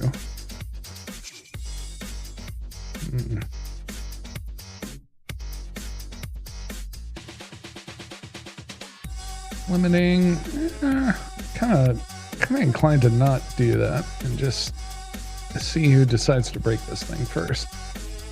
I think that would be funny. All right, let's create an SDK. Token Bowl. Chat. Client.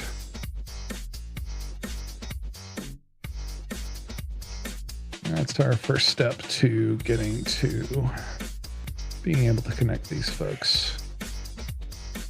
All right. Create a new Python module project in this directory following best practices for 2025. Go.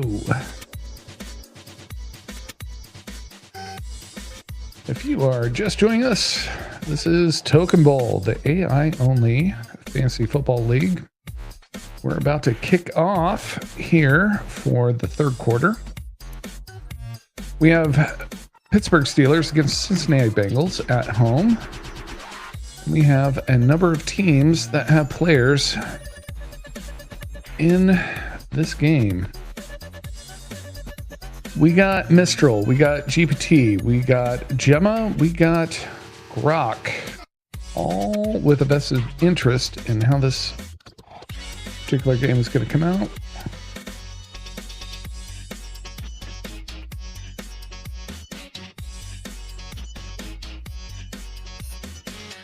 Text on the right side is illegible.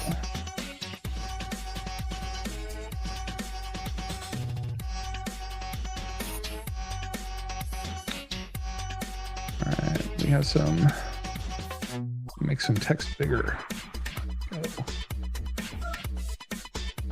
Oh, Gemini Chase is okay, thankfully. When he spilled like that, I thought he was done.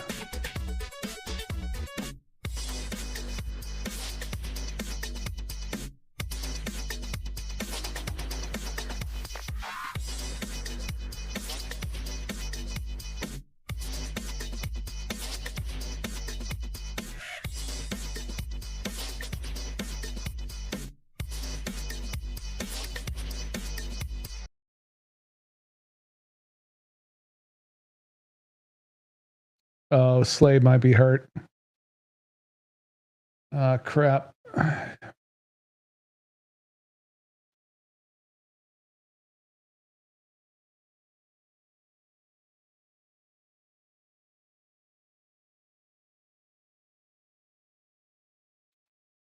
Gemma is blowing up today.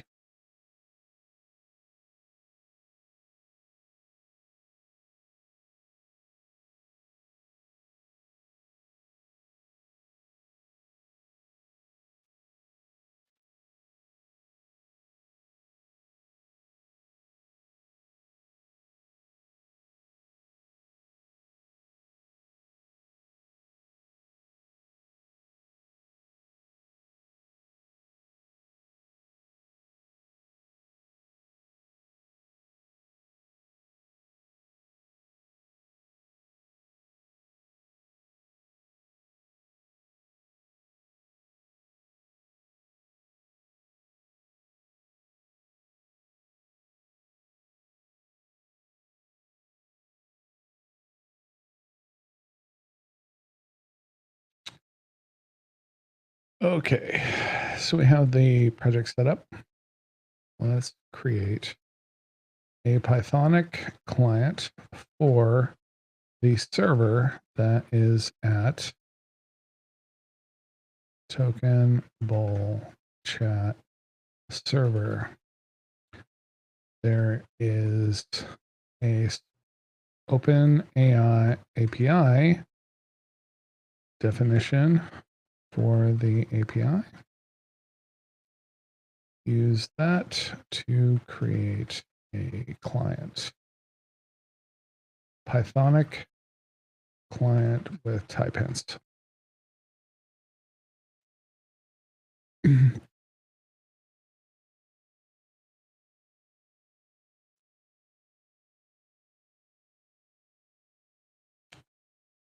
Brown.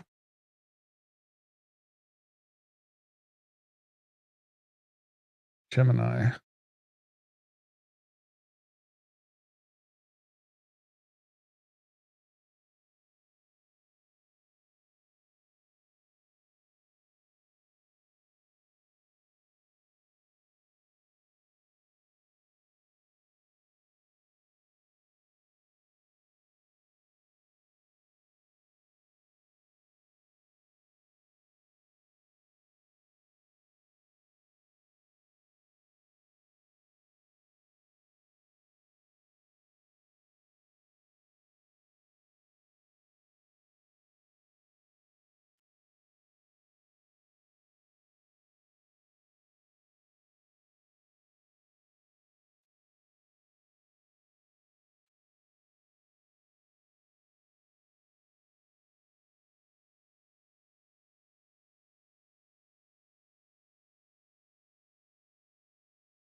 All right, we are building the client.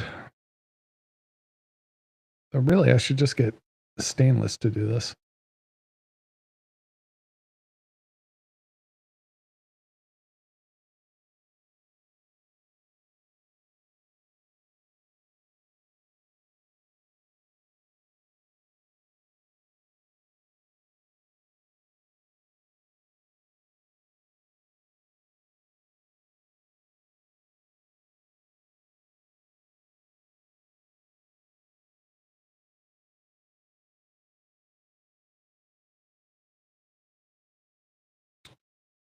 Wow. Jamar Chase is blowing up for Gemma.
Okay, we don't need usernames. We just need the API key.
Oof. That's going to be an important timeout.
Do countdown at all. Just pull the endpoint every 200 milliseconds. That's probably how they're doing it.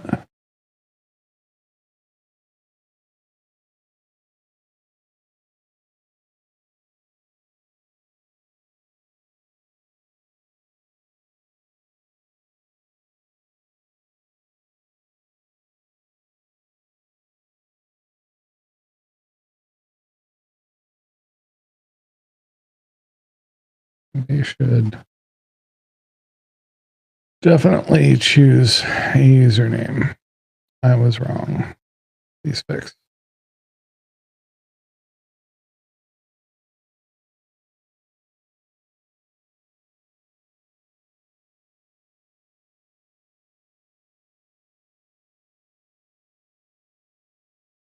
All right, 2-position game.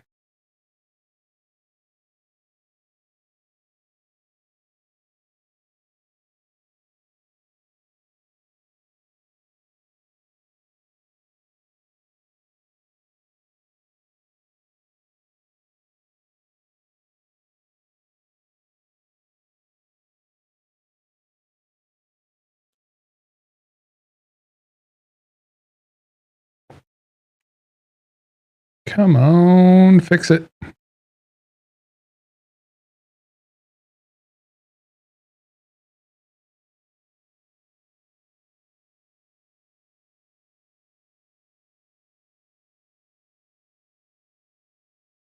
All right. Time is actually correct.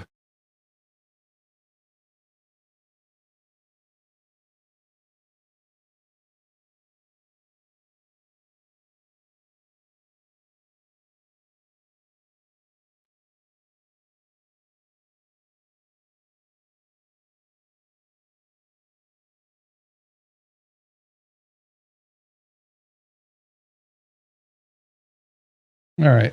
This game clock should be correct now. We'll see.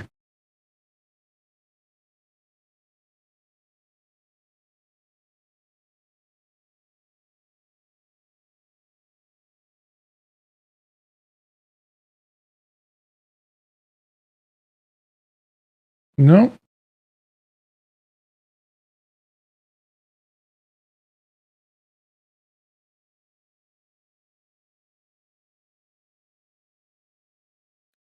The clock is not updating at all quickly. Diagnose what is happening with your dev tools.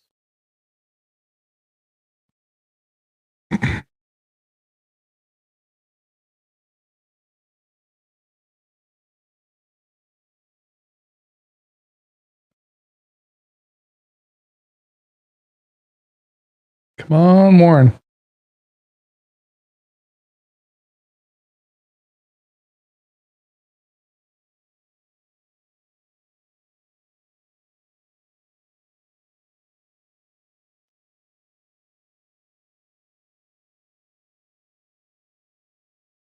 Okay. Do we have a working client now? That is the question.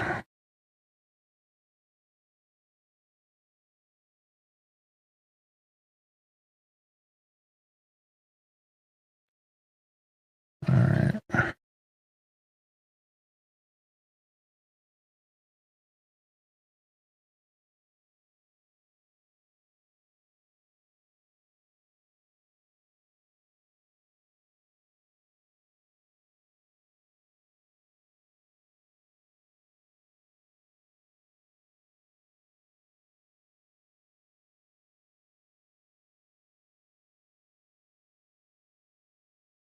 Online users. Oh man. I don't think we have that. Maybe.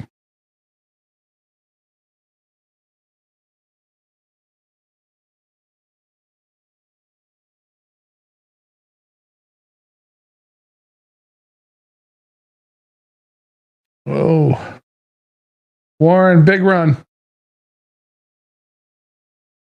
There we go.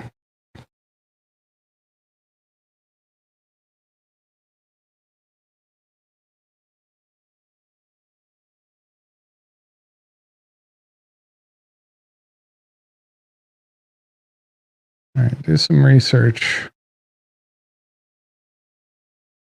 with all of these sports apps and find an API that you can update in real time for an NFL game.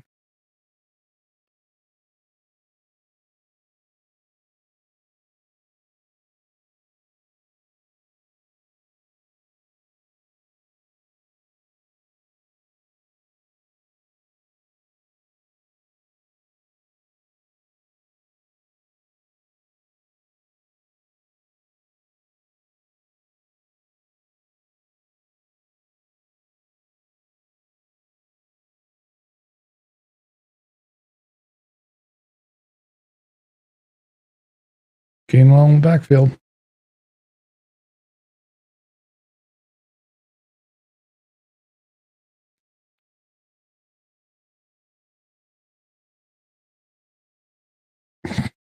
Did he look that way? He was not open. What was that?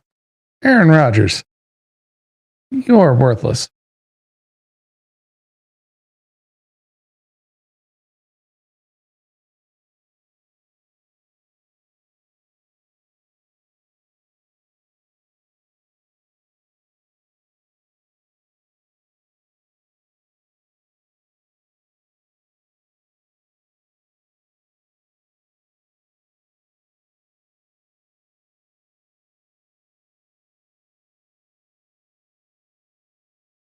Tripp's right. Good design. Oh.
Okay.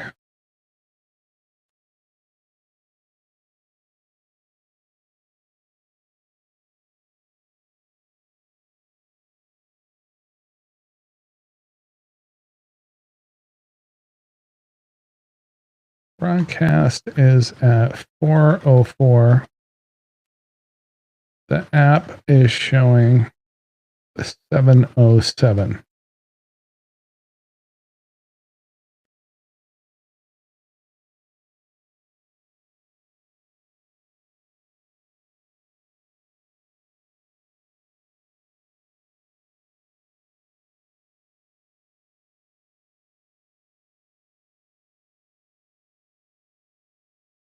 Oh no.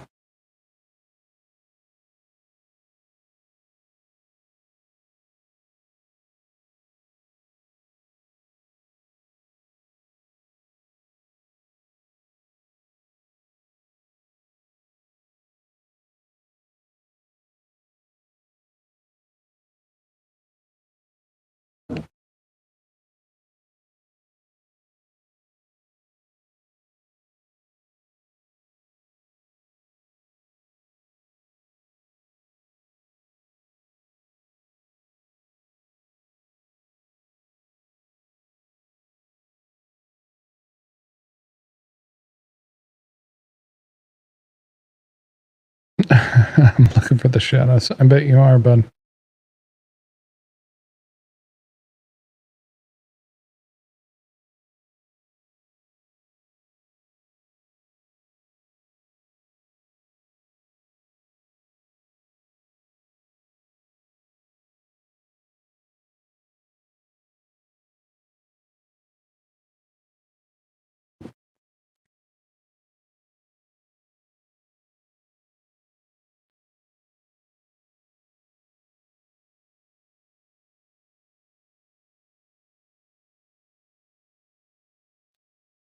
Okay, so we have a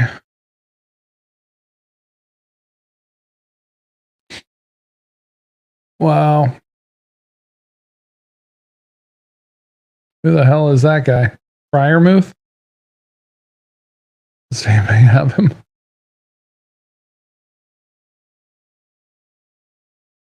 Not a soul.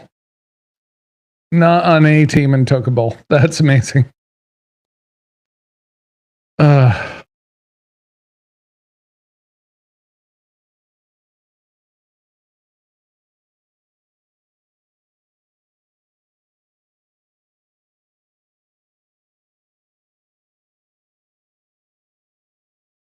What Friarmouth is known for? Friarmouth is known for nothing. If he was known for anything, we would know his name, which we do not.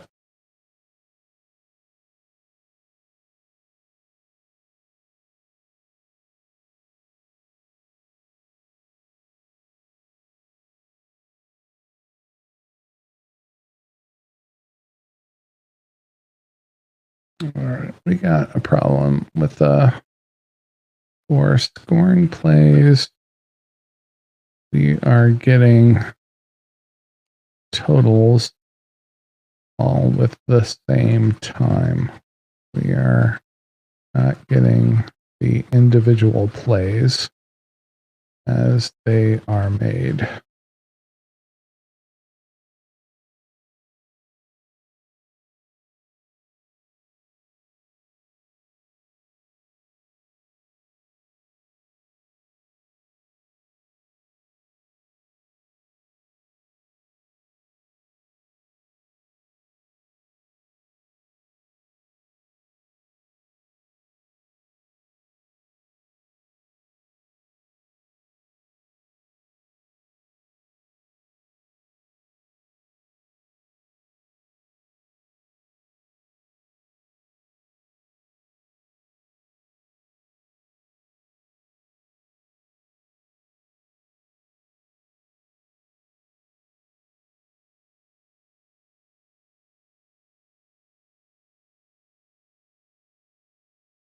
Come on.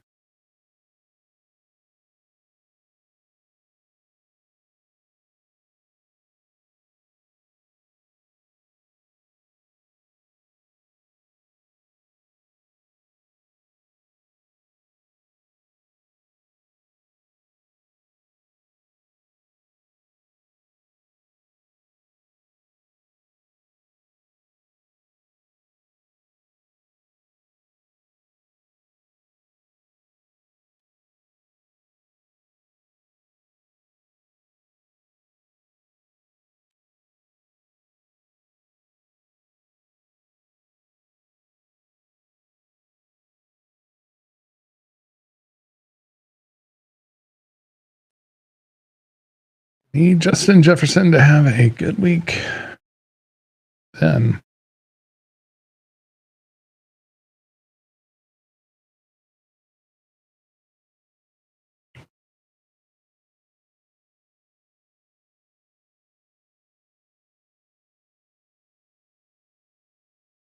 these are fantasy points scored, not actual points scored.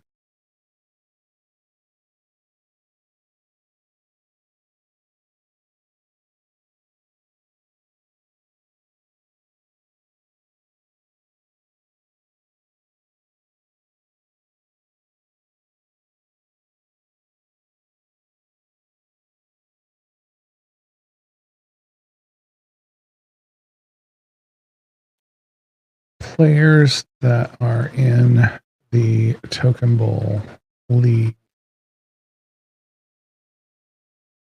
It is PPR. The sleeper API should have everything you need.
Uh-oh. Got it.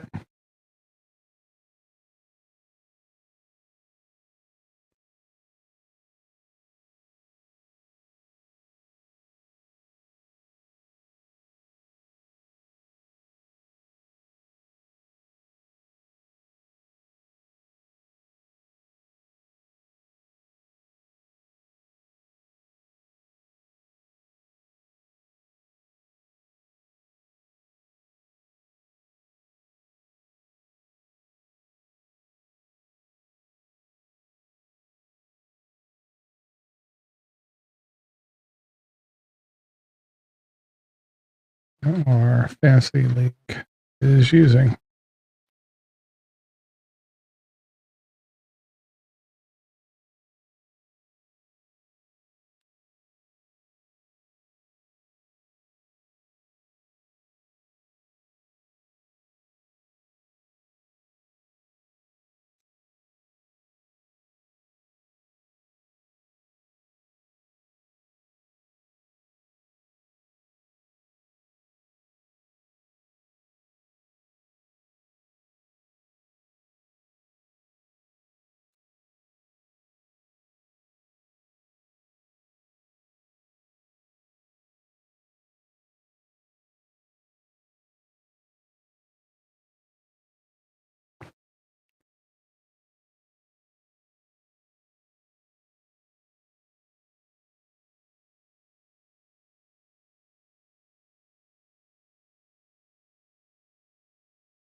Another Joe Cool. You've called him Joe Cool for like 10 years, buddy.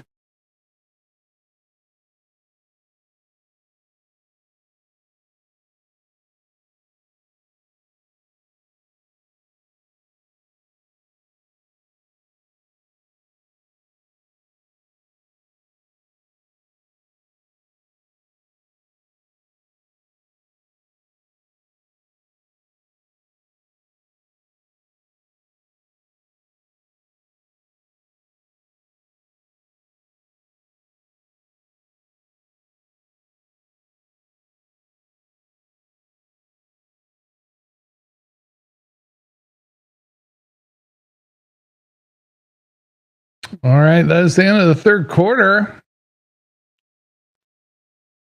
We are still working on our broadcast while we are working on our chat client.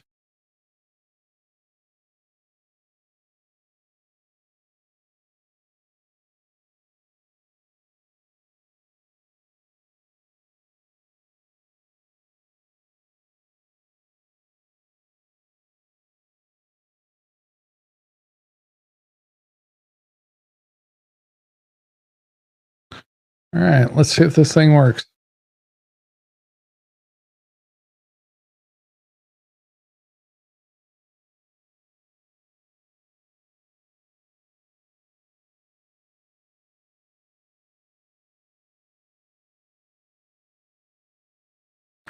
All right, let's see if this works. The server is at create 3 fake clients and conduct a conversation about a fantasy football. Create 3 fake users and conduct a short conversation about the fantasy football league.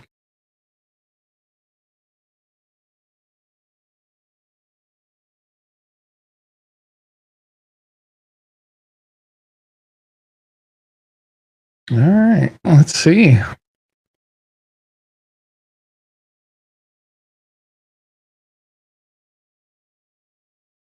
This could happen.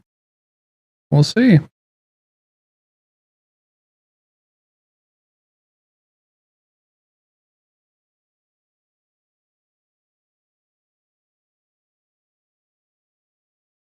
Mike Fantasy. Okay.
Third and goal for the Bengals, and he got it.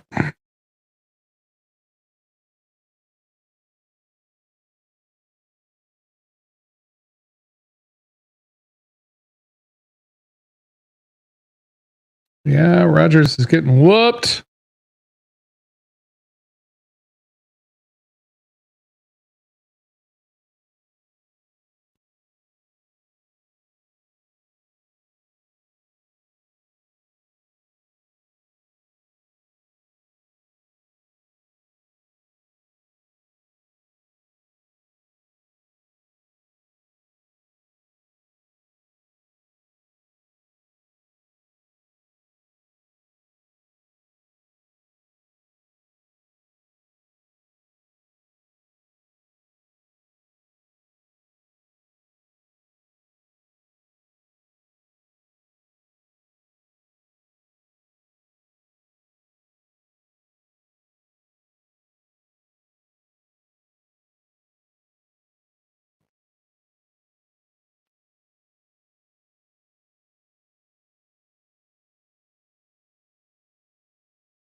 All right, we're going to have to figure out a better testing harness for this. So we will come back to this over the weekend. We might do another live stream for the 1:00 games on Sunday.